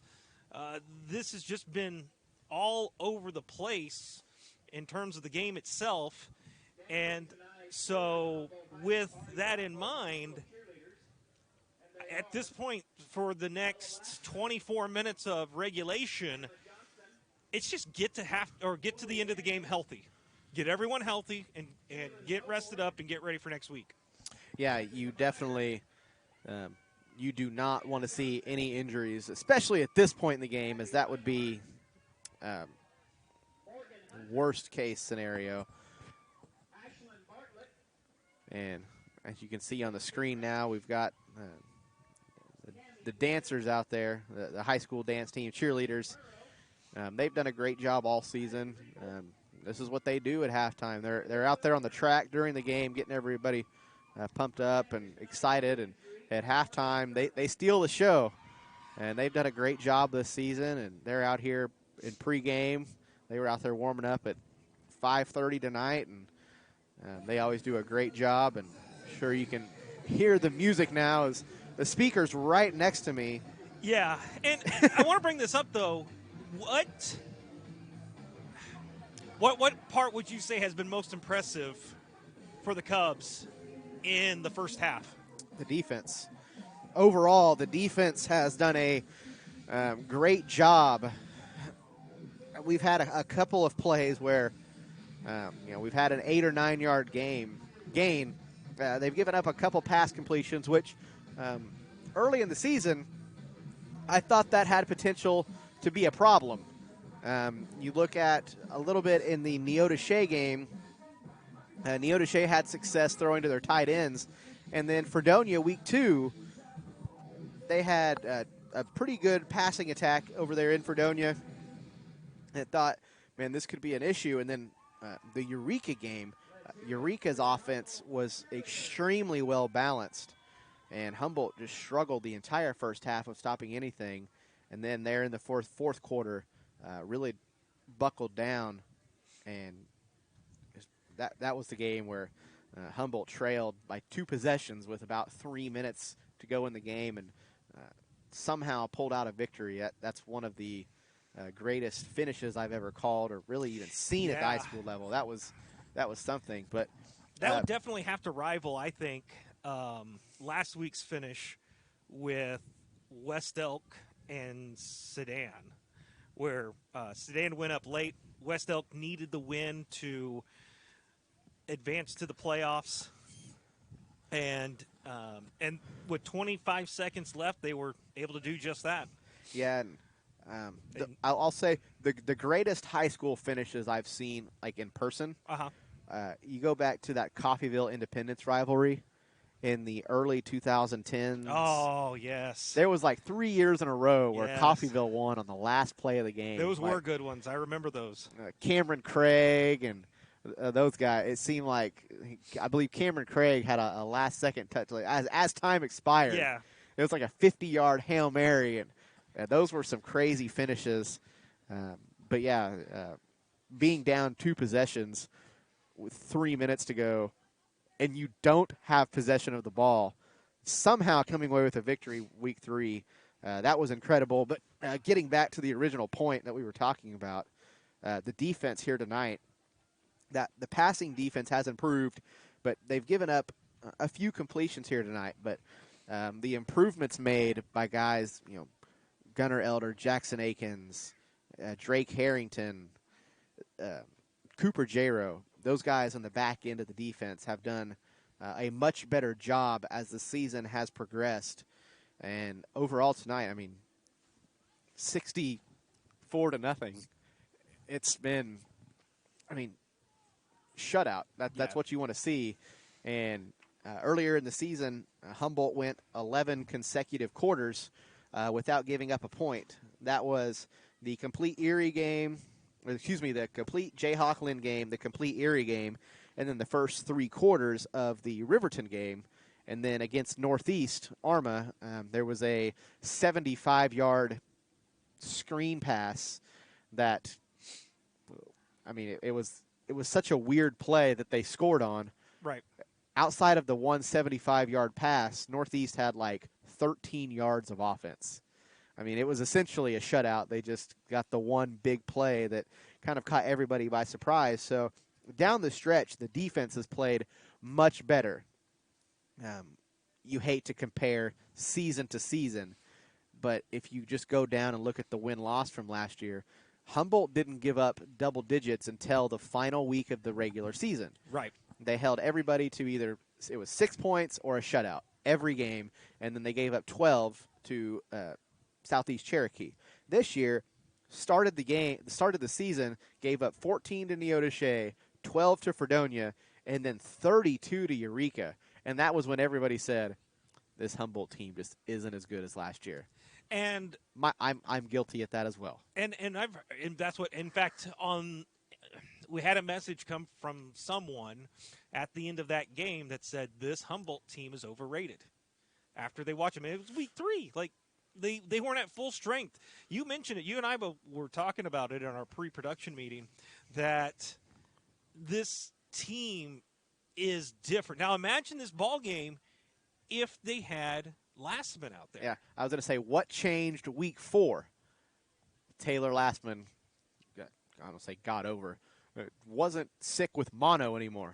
Mono's no joke. Right. Mono it's serious. Sucks. It's a very, very serious illness when it hits you. And he was out, Taylor Lastman was out the first 3 weeks. And that's not to discredit any of the guys that filled in while he was out. Right. You're still 3-0. Taylor Lastman's a baller. He is a beast on both the offense and when he fills in at times on the defensive line. But he plays the center position so well. And the offense really took off when he came back in. And it also, I think it's paying dividends. You're seeing that dividend because this was a ball club anyways on the defensive side that was going to have to move pieces around to find where the right fit was. I think that's a large part of the reason why the double-digit points were given up because you had guys who were still trying to figure out, okay, well, where's my lane assignment? What zone do I cover? Which guy do I spy on? Where do I attack? There was so much uncertainty and that fluidness. But then once Lastman came in, then it was kind of like the foundation was set. And then they started it's like whenever you're putting that puzzle together, you've got your pieces, and once you start to build that outside border, well, now, okay, everything's starting to fall into place. You don't build a puzzle from the inside out? Nope. Live a little, man. Nope. My grandma taught me that, so I can't. That's an old habit. Can't break what Grammy taught you. Exactly. Going back, and I hate comparing to last year. Mm-hmm. I say that all the time, and then I do it a lot.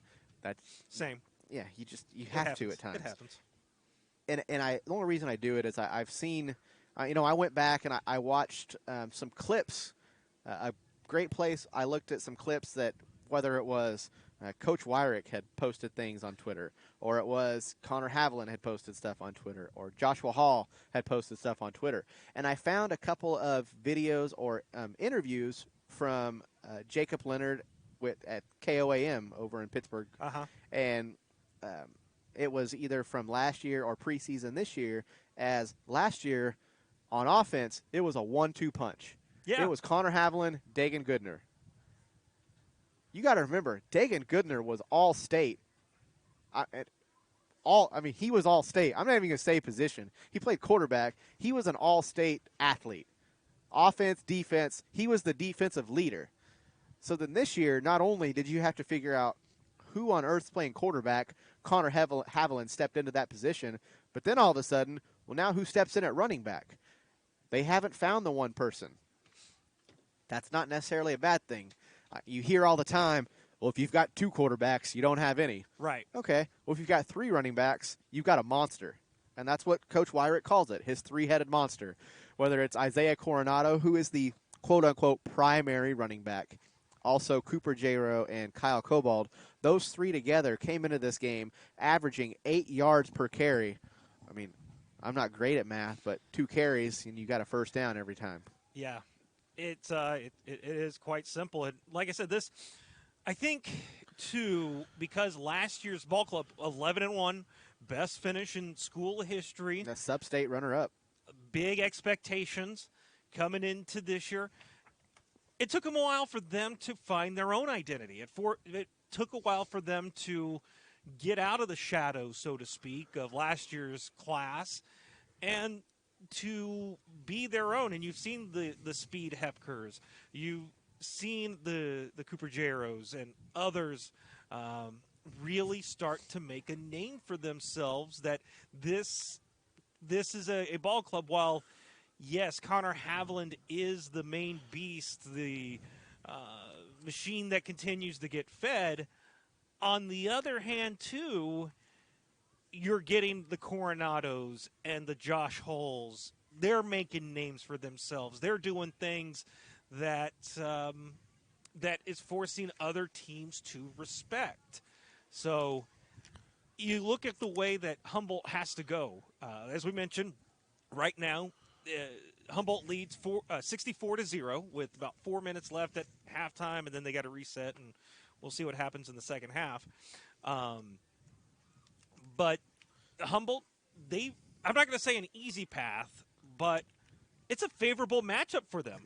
It's better than the bottom half of the bracket. That is, whew, it is dirty.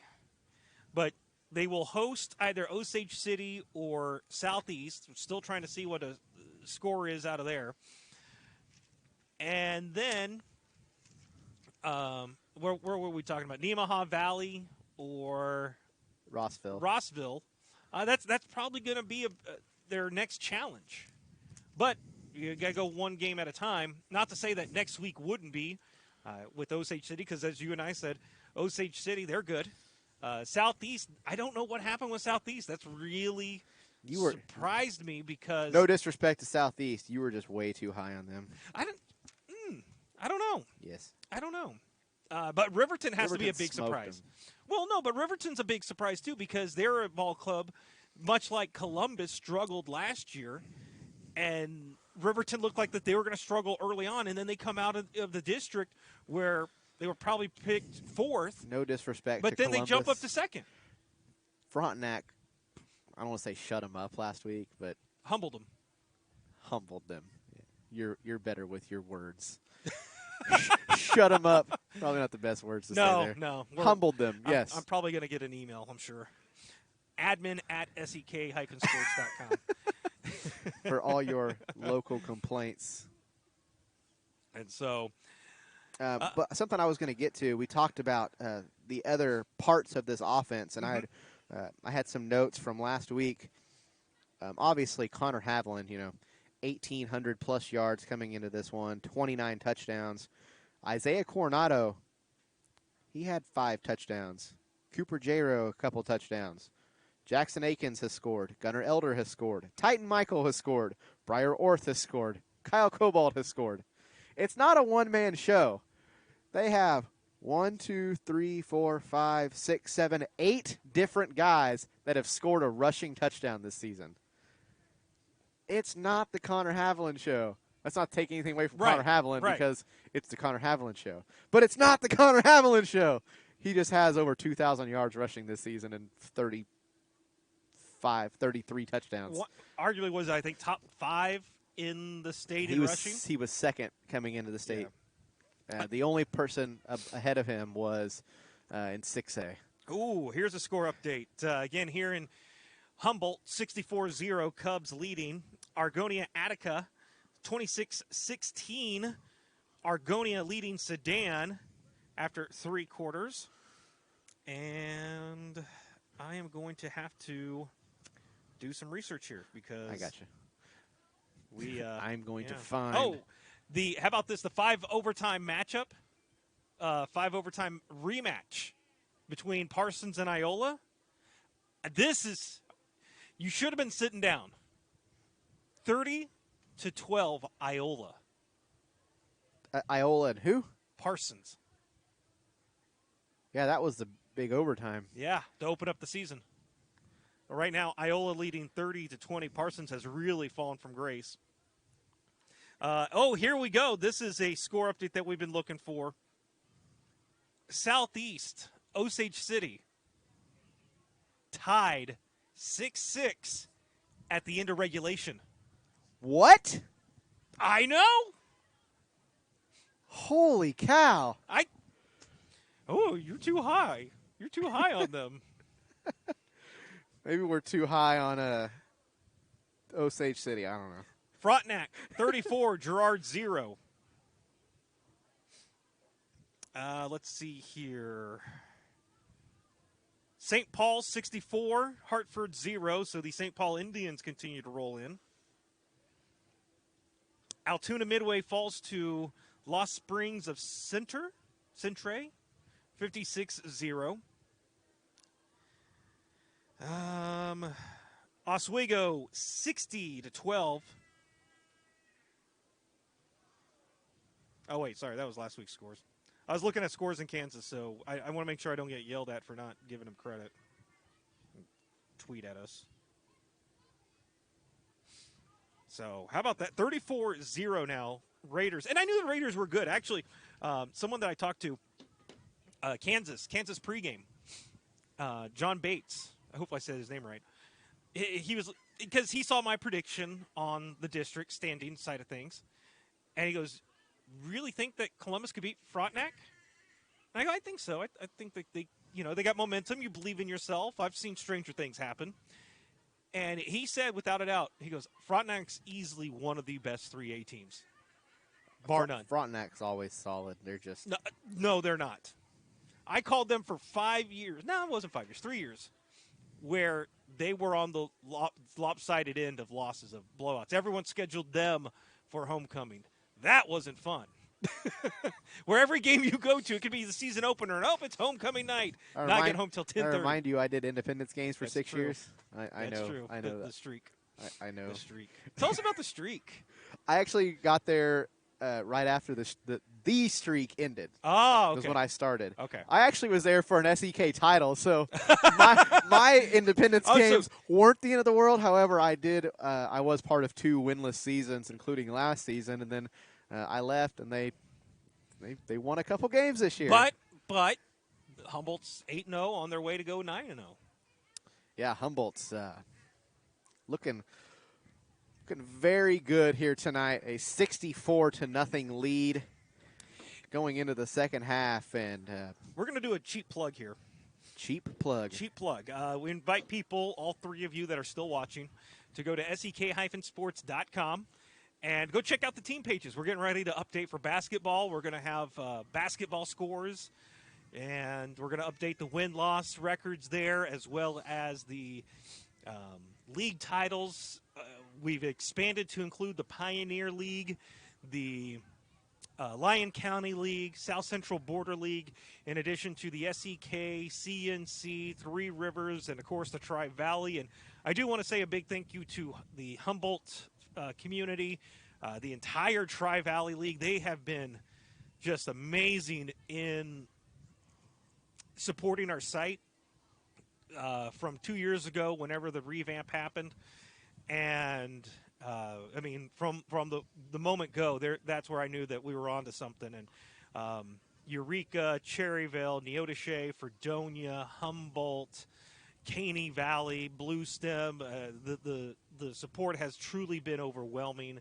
And I'm just I'm beyond humbled that that people are digging what we're throwing down. So go check out if you want to do some research on teams. We'll have some articles up coming up tomorrow, previews for the next round. Also dining, really like that Floyd's Place. I'll have to give them a try next week. I've only ate there once, but it looked good. I really wanted to go there today. I have not been. We'll have to change that. My wife and I have talked about it and just never really had the opportunity to get over here, and that is a horrible excuse to not eat at Floyd's. At least you admit it. So our goal this next week is we're going to come on over to Floyd's Place and enjoy some grub. So here we go.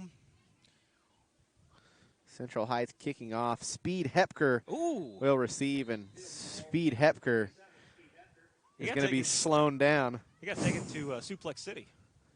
His head was drilled into the ground. It is not an SEK-Sports broadcast with Zol Lopez without a wrestling reference. Exactly. So Humboldt will take over just past the 40-yard line. Let's see what Humboldt does here.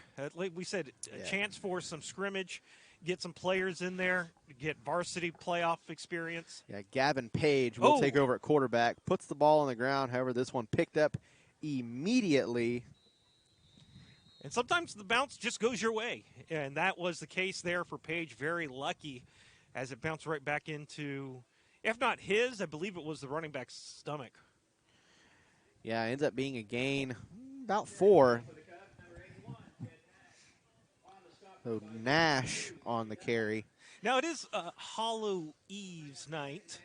What was your favorite Halloween candy as a kid? That's as a kid. Like my favorite candy now is Reese's, but as a kid, man. Like whenever you got home and you got to dump out the candy. It wasn't the apple that the old lady at the corner gave us. What about popcorn balls? Wasn't a big fan. Was it? No. What? You remember the paper wrappers that were like in the purple and brown? Yes. Horrible. Yeah. If I knew the house that gave that, I marked that house with a red A. It was like, I'm never going back to that house again. See, that was the problem with being a military kid. Whenever we did trick-or-treating, the families would always move. So you never knew what there would be at different houses. Yeah, that is true.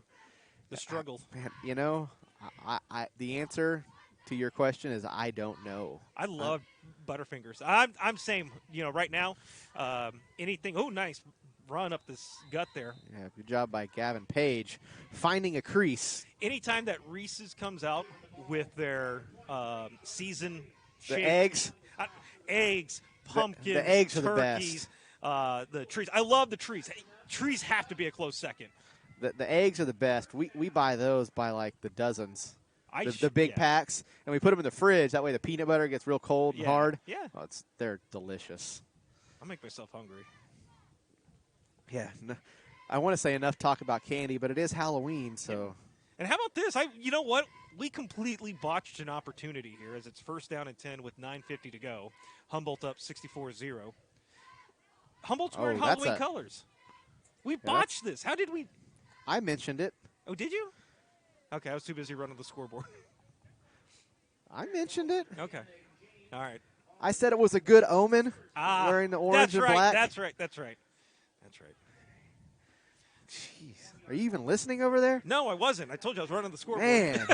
I was running the scorebug, which, by the way, we do want to thank Johnson Schoenger, PA, the law offices here in Humboldt, Bob Johnson and them.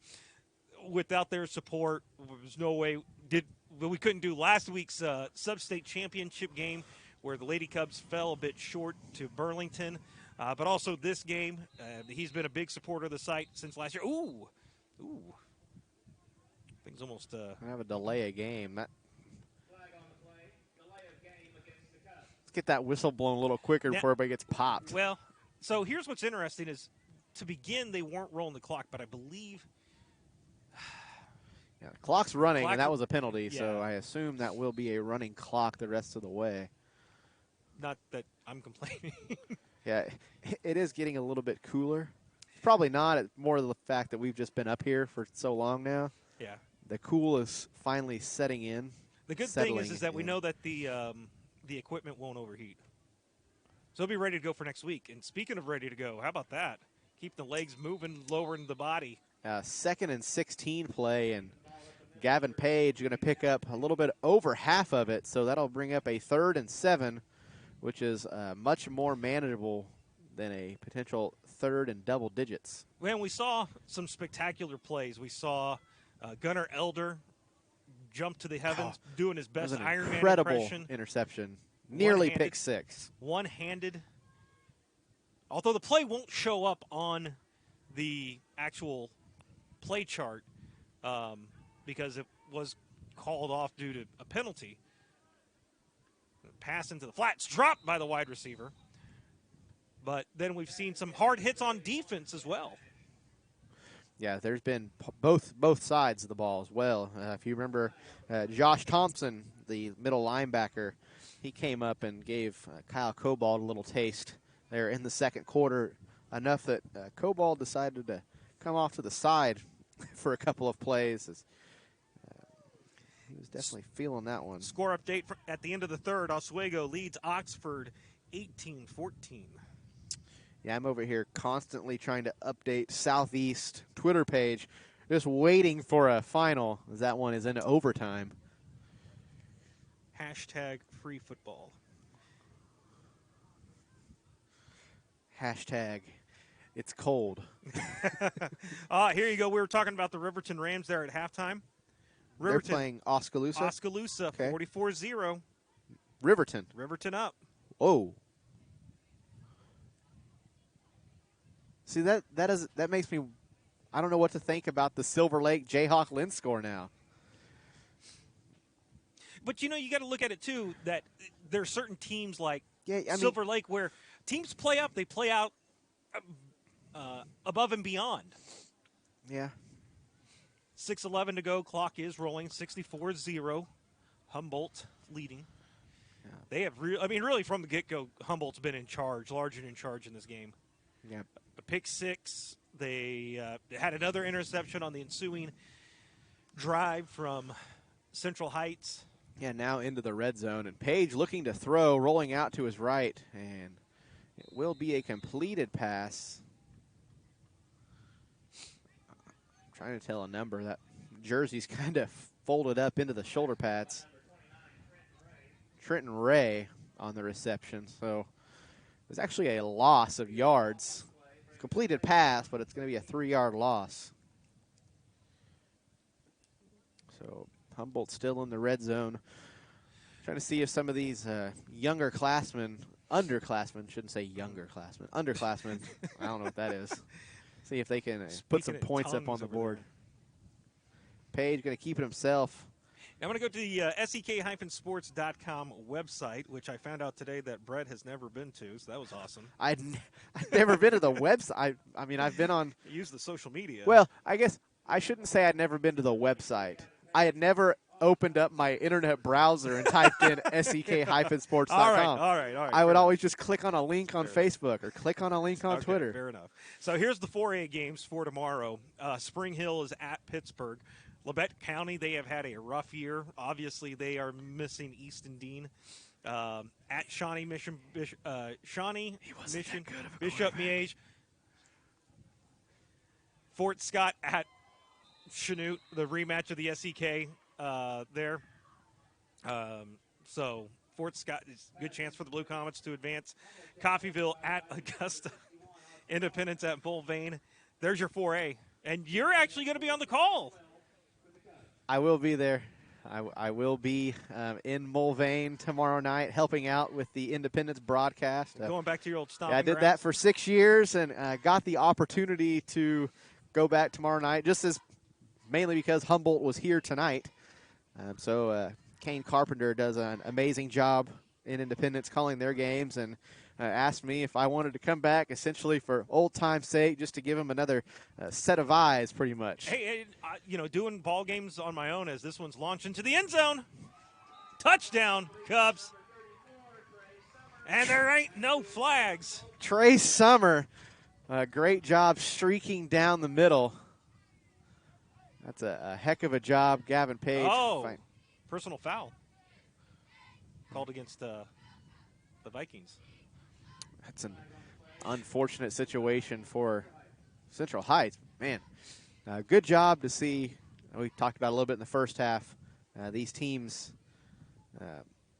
still fighting, and you've got backup players in on the Humboldt side, up 70-0 now. But those guys still playing hard. Coach is still coaching hard. Mm-hmm. That's a big part of it. Is everybody has to be on board. And that was a 4th and 12. And Gavin Page sees a streaking Trey Summer from the tight end position, not wide open in the end zone, but wide open for a tight end anyway. Yeah. Those tight ends are always blanketed, but as a tight end should do, going up strong and bringing that one down in the end zone. So 70-0. The score happening closer to the 3-minute mark. Now we're a little under 2.5. Ooh, ball came loose and ball carrier had his legs just cut from underneath him. So here's some other games going on tomorrow in Class 3A. Caney Valley at Prairie View. Gosh, Prairie View's good. I've been covering them all year. That's going to be a tough matchup for Chris Davis and the Bullpups. Caney's got a good team. They're just I was going to say, what's going on with Caney? This seems like they're just inconsistent this year. Yeah, very. I mean, they beat Eureka, and at that point I thought, man, Caney's good. Yeah. That was, they beat Eureka week 2, and then I saw Eureka week 3 and thought, Caney beat this team? I mean, by a couple touchdowns. Yeah. Caney's solid, but Caney's also in that tough district where they were. It was a tough draw. Yeah, that's. I mean, because they're in there with Galena, Parsons, Frontenac, Columbus. Yeah, that's brutal. Tough. But Santa Fe Trail at Holton, Trinity Catholic will be at Eureka. We're talking about the Tornadoes here, and then how about this? This always just baffles me because we consider us to be Southeast Kansas, and you think of Chanute or Coffeyville, Independence, but technically Cherryville is on the west side of the bracket. Coffeyville and Independence are on the west in 4A. They have to go all the way to Conway Springs. That's a trip. That's brutal. Then in Class 2A, Cherryville's 2A. We just talked about that, yeah. I got my schedules mixed up here, so I have to go fix that tonight. Yay. Pleasanton at Hillsboro and Marion at Uniontown. 8-man will have all their games finished here tonight as the Cubs kick off. Good job by the coverage teams. That kick was actually taken from the Humboldt 45 after the unsportsmanlike back on the touchdown. Now, clock will roll into the fourth quarter. We're going to switch sides here, and we'll go ahead and keep it here. But, again, we want to thank Bob Johnson and the Schoengert Johnson PA for all their help this year with the sports site, Johnson Schoengert PA, as the final play of the third quarter is underway. But big thank you going out to them as well as all the sponsors, not just in this broadcast, but on the site as well. We've got a terrific team that is recognize that there is a void when it comes to these smaller schools that needs to be filled, and we're more than willing to accept that challenge. Yeah, and I want to word this correctly. I don't even know how to say this. It's Humboldt's good. Okay. You want the good teams to get as much exposure as possible. Right. I mean, this is a team that they were a win away from going to the state title last year. Right. And the expectations coming into this season were we can get back to that level and maybe further. Yeah, we lost a couple of all-state players, but we feel like we've got some underclassmen coming up to possibly fill those voids. You don't want to take anything away from the likes of a Cherryville this year or a Neodesha or Fredonia. That they're a little down this year. Yeah, no, I think you talk to the coaches and players, they'll be the first to admit that. But when a team like this Humboldt team or last year as well, you have to realize that the potential for they could if they play things right, play their brand of football, they have the potential to get to a state title game, and that exposure needs to be there for them. And I don't know if I'm the only one that feels this way, but and we talked about it earlier, that whenever it comes to the postseason, anytime that you can get an SEK area team, not just a league, but a regional team deep in the playoffs, like you want to, have as much coverage for them as possible as we get rolling now here in the fourth quarter, 70-0, Humboldt leading. You want the coverage there, and you hope that they do go far because, gosh, whenever you get to that sectional and sub-state, obviously things get more difficult, but anytime that you can have... Well, a perfect example, I've been in Independence the last 6 years. I can tell you the last season, especially last season, that was a big hit. Last season or the last couple of seasons in Independence, I still hear rumblings.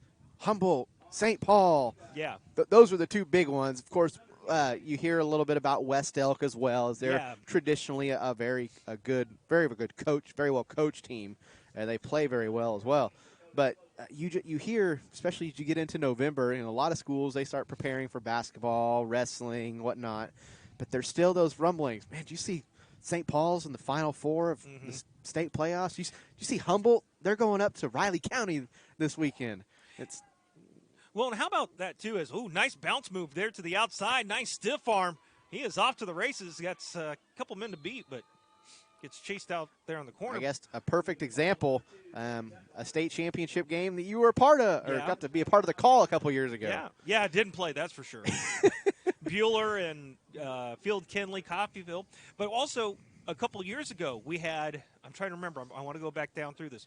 We had Fort Scott, Frontenac, St. Paul, and I know I'm missing the fourth team.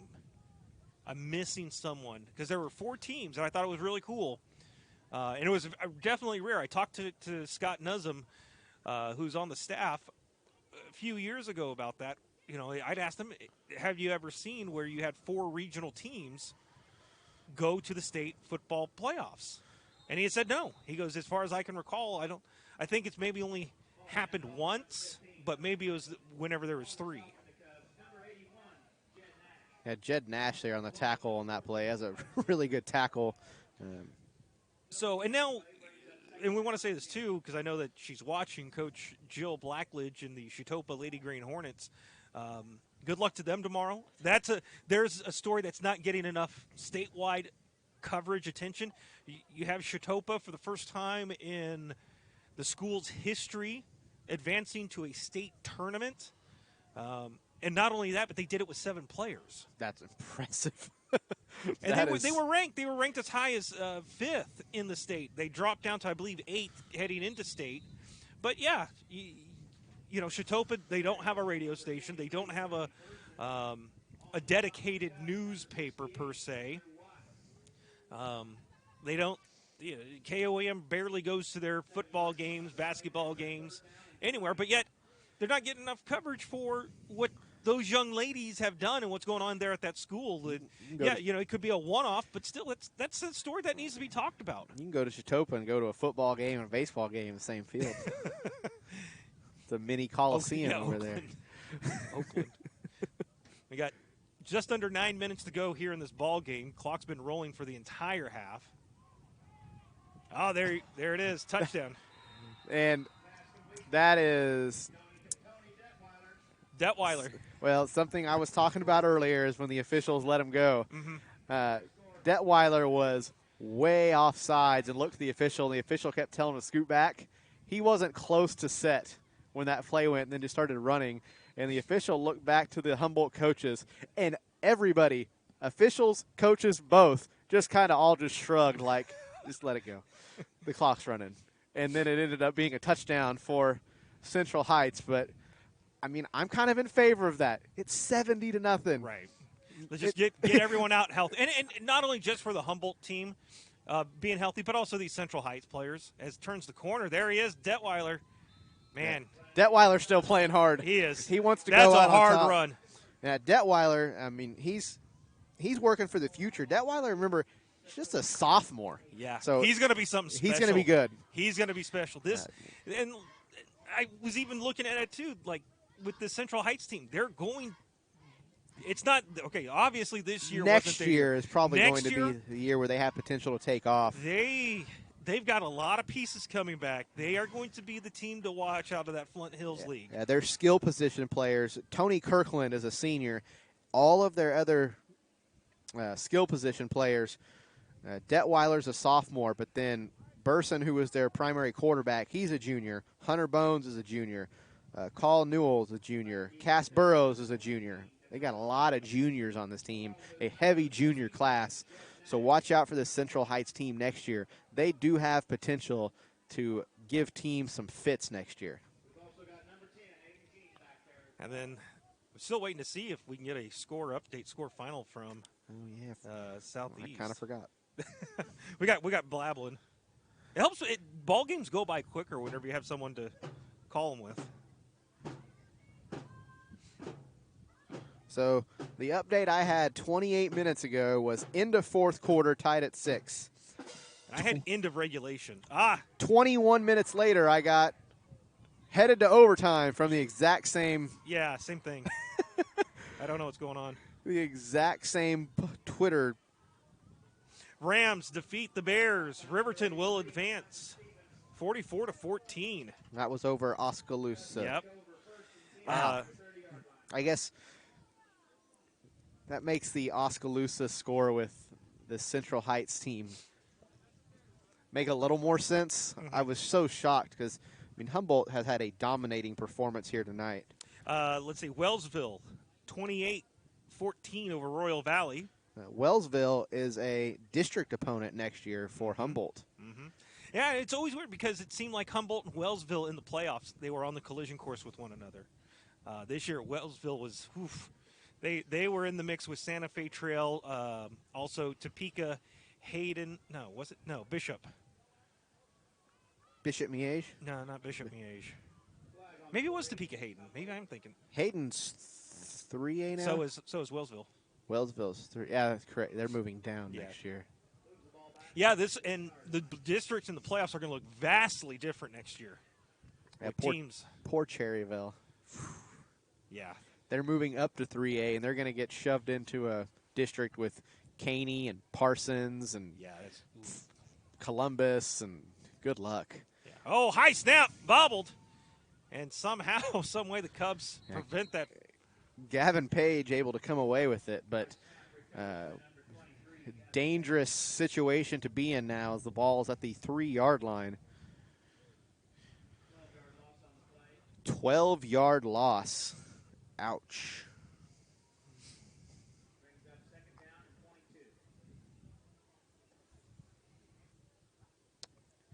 Here's a very interesting score that has absolutely nothing to do with anything around here. Okay.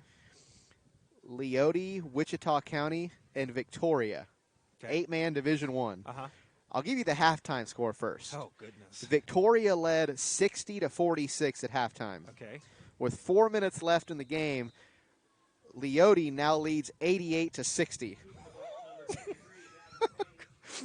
They went on a 42-0 run after giving up 60 points in the first half. Eight-man football's wild. What? 8-man football's wild. That's incredible. If you've never called an 8-man game before, I haven't. You need to. It's wild. It is something else. As we're now under 4 minutes to go here in the broadcast, or at least in the game, I should say, 70-8. Humboldt's defense, their second and a half string defense, giving up the taking a shot deep. Trey Summers there and shoestring tackle. That had potential to go for 90-plus yards if Summer breaks that tackle. Yeah. Hey, he kept going straight. If he would have angled it, if he cuts it back in, he could have outmaneuvered.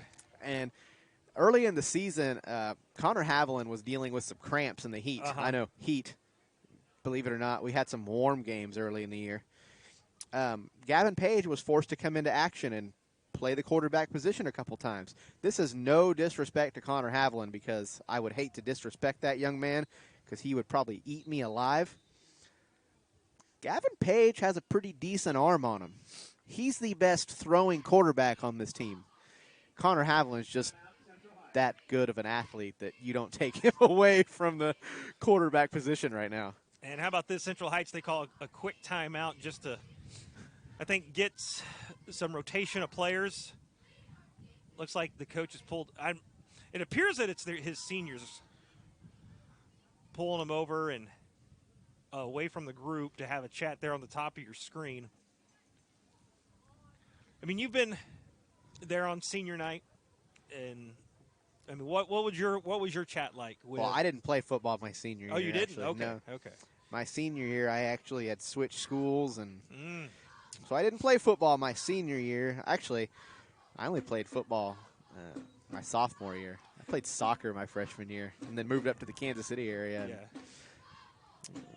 Played football for a year. We had Parsons on senior night. How'd that go? Not good because it was Jamario Kendricks. They had a middle linebacker that ended up playing at Emporia State. I can't think of his name. Class of 04.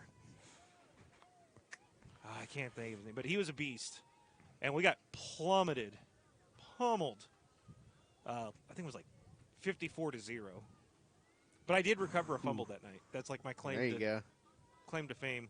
But I remember in that game, I mean, at a point, I remember Coach Hartman pulling us aside, like, hey, it is what it is. And I think we had to win to get to the playoffs, I think. I don't think we made it to the playoffs that year as this one snapped back. And over on the flat. Oh, whoa. I thought he dropped it, but able to recover. And making a move. It's now a foot race. Stepped out of bounds. Humboldt Cubs still going. Oh, it's unfortunate. He was making moves down the sideline. And on an it's related. I was just going to say the coach was just, hey, go out there, go play, just finish with integrity. I have to get this out because you mentioned your claim to fame with your fumble recovery. My athletic claim to fame actually happened about 3 weeks ago. Oh! Believe it or not. Wow, okay. Okay. Let's I mentioned earlier in the broadcast, I play a little bit of flag football. I play in a league down in Coffeyville. Glory days. Here we go. Glory days, baby. Now when I say tackle, I mean I pulled the flag of another guy. But I went full extension, full layout, Superman. Keep in mind, this is 220 pounds of Superman at 5'8", so it's not pretty. I pulled the flag of a hustling James Newton of Coffeyville. Okay. There you go. He ran a quick slant and was trying to run by me. He was probably going about 80%, and I was like 130% full layout. And I made an open field tackle. And then a couple plays later on a 2-point conversion, I batted a pass away from him. He slapped me on my butt and said, "Good job, buddy." I'm older than him, but it was an honor. it was an honor from an all-state athlete such as James Newton, who, if you don't remember the James Newton days at Coffeyville, he was a high school phenom. Yeah. He was a stud. He was a stud. So here we go. Oswego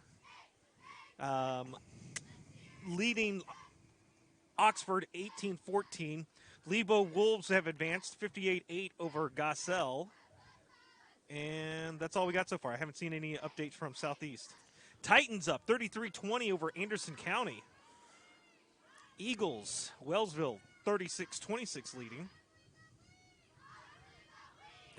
And that's it. So still waiting for that Osage City Southeast Lancer, and that's going to go ahead and do it in the ball game as the Humboldt Cubs, they have secured the win. Do we call that advancing to the second round? Good. I don't know. I don't know. The playoff format has been this way for a couple of years now, and still nobody has ever given me an answer. But nonetheless, Humboldt will have a playoff game here in Humboldt 1 week from tomorrow, as that will be on Friday night. But Humboldt moving on. Again, want to thank our sponsors for making this broadcast possible. They include Finley's Lawn and Pest Control, Monarch Cement Company, the Integrity Insurance, Humboldt Recreation, the Wellness Center, the Animal Medical Center, also Merle Kelly Ford for letting me get out of work a little bit early, and also Johnson Schoengert PA, Bob Johnson and his staff. Thank you so much to their support of the site and helping make this broadcast possible. So needless to say, we've got more expenses coming our way, so we will need all the help we can get when it comes to next week's coverage and the week thereafter. So, yeah, if you'd like to be a part of the Humboldt Cub broadcast, if you like what you saw, give us a shout-out. You can message Brett or myself, hit us up on Facebook or on Twitter at SEK_sports or SEK Sports on the Facebook page. And if you're looking for me, that is at the Brett Shields. At the Brett Shields. The Brett Shields. See, I never put "the" in my Twitter handle.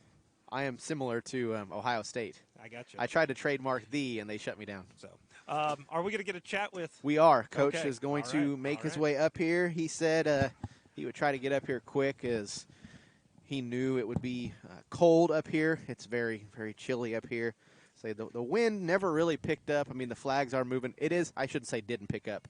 There is a slight breeze, but it's not the end of the world. I think the cold just kind of has settled on us over the last 3 hours or so as we've all been up here since 5:30, 5:40-ish since we've been up here in our box at least. So a little out here tonight, but not the end of the world by any means. Still looking for that score from Southeast and Osage City. I will get it to you as soon as I or Zoll can find it.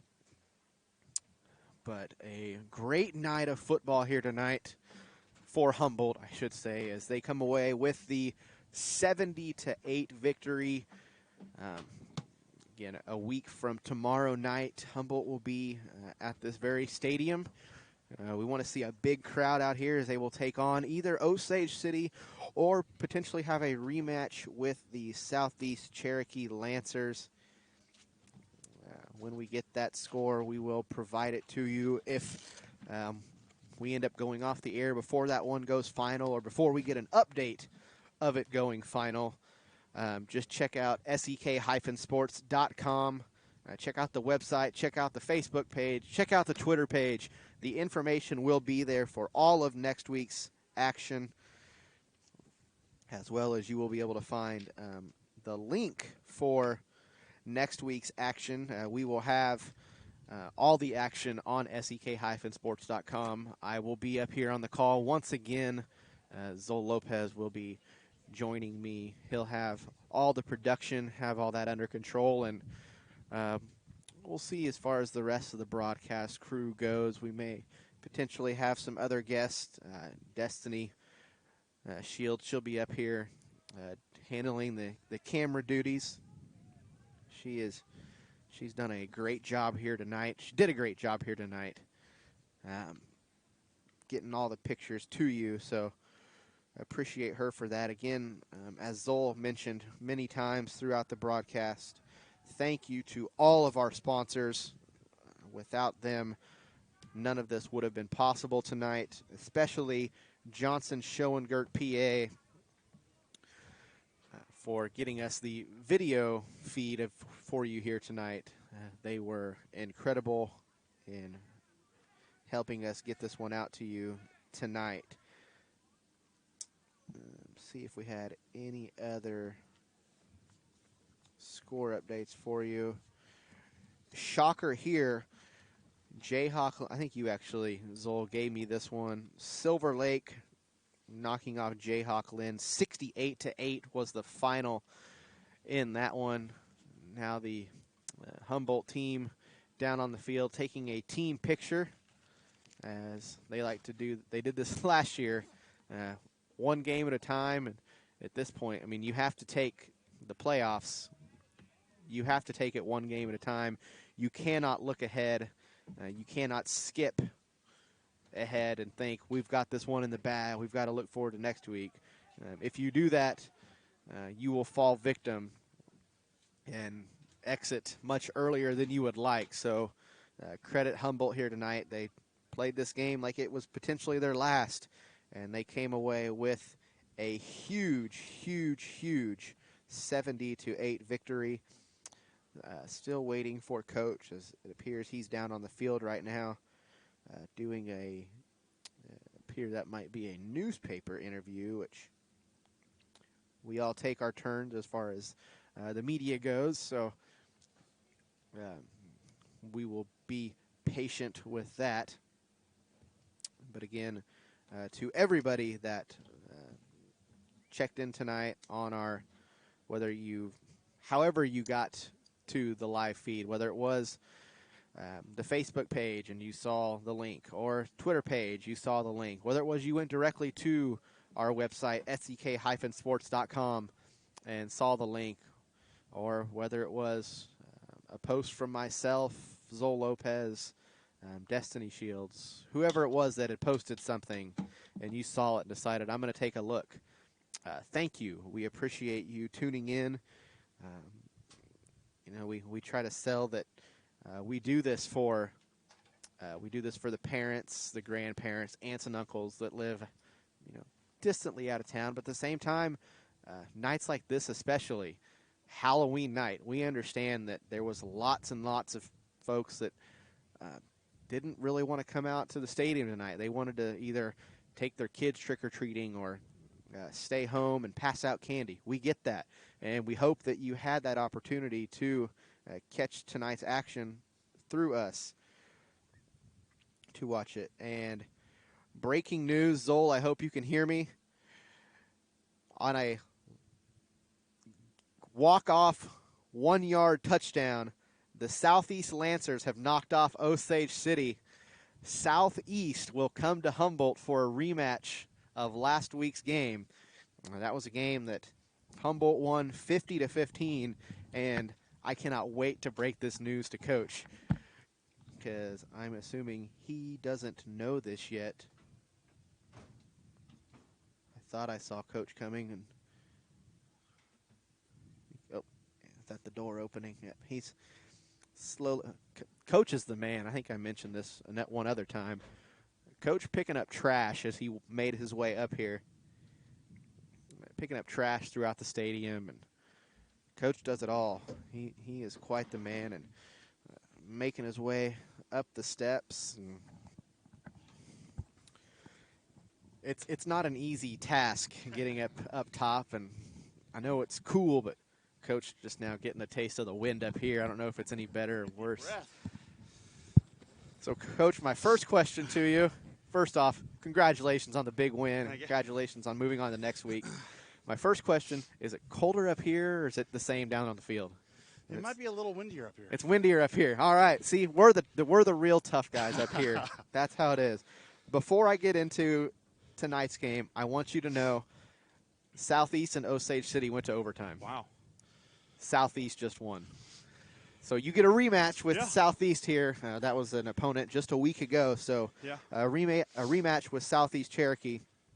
But based on the game here tonight, it was really hard to get a read up here what the offensive game plan was because the first 4 plays of offense, you scored. Yeah. What was that kind of what you – I mean, obviously that's what you want to happen. You want to score as much as possible. That's how you win games. But what was your takeaway tonight from just how your team performed overall? You know, sometimes, I don't know, you're obviously not going to say you're frustrated, but you're almost trying to look and see what you're getting, and you're scoring. So it took a little while which is weird to say, to find your rhythm when you've scored 3 or 4 times, but It's 44-0, and it we really can't find a was. rhythm yet. Yeah.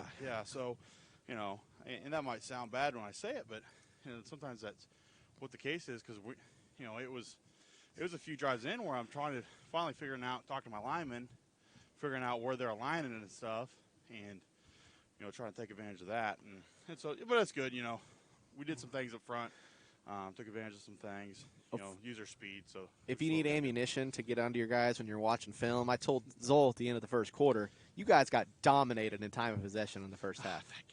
So, yes, it was 64-0, but that time of possession, that was unfortunate. But overall, you scored many different ways on offense.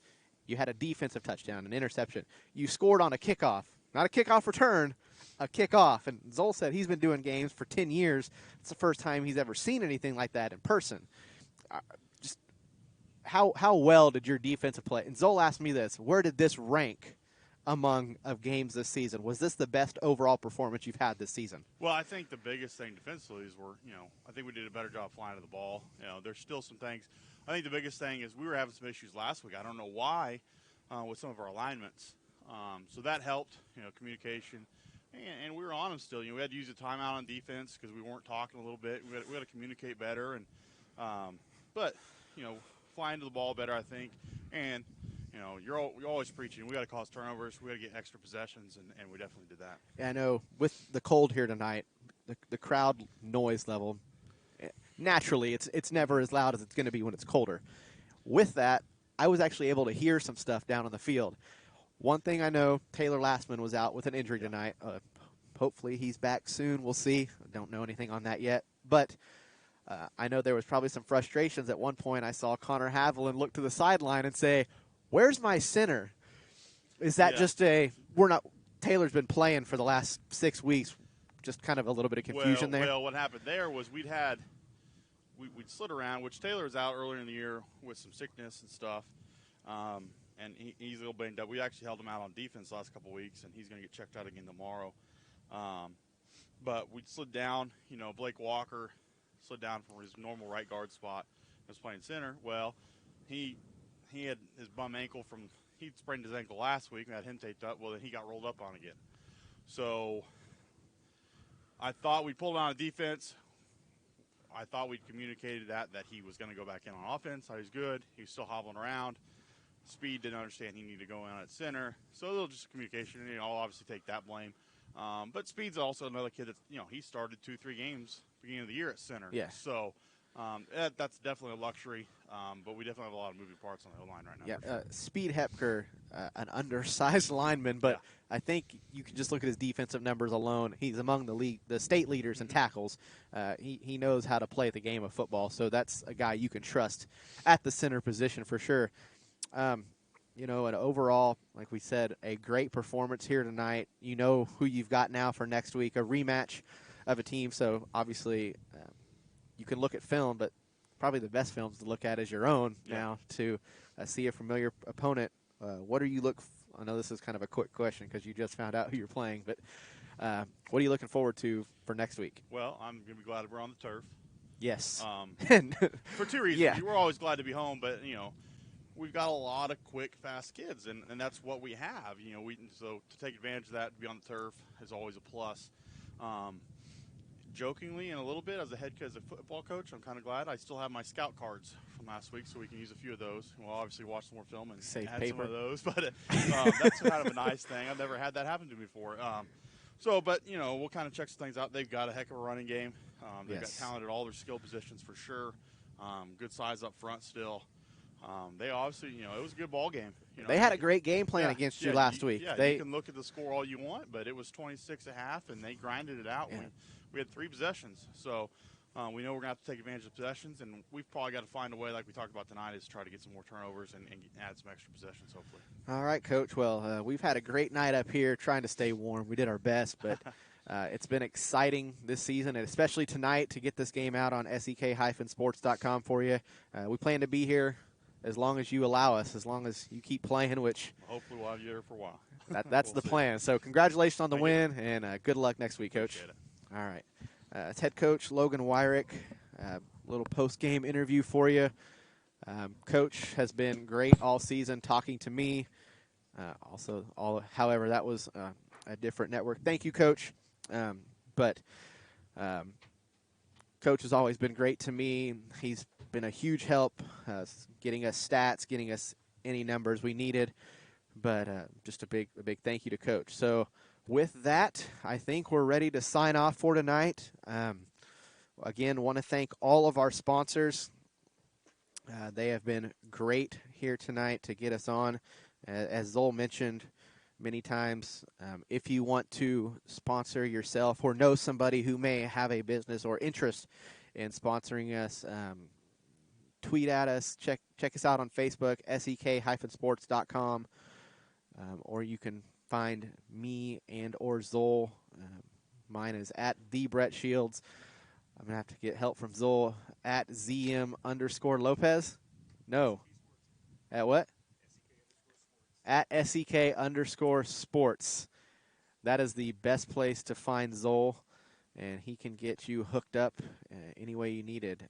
On behalf of Destiny Shields, who was running the camera tonight, Zol Lopez on production, I'm Brett Shields. It's been a great night of football, and thank you for watching tonight's broadcast of Humboldt Cubs football on sek-sports.com.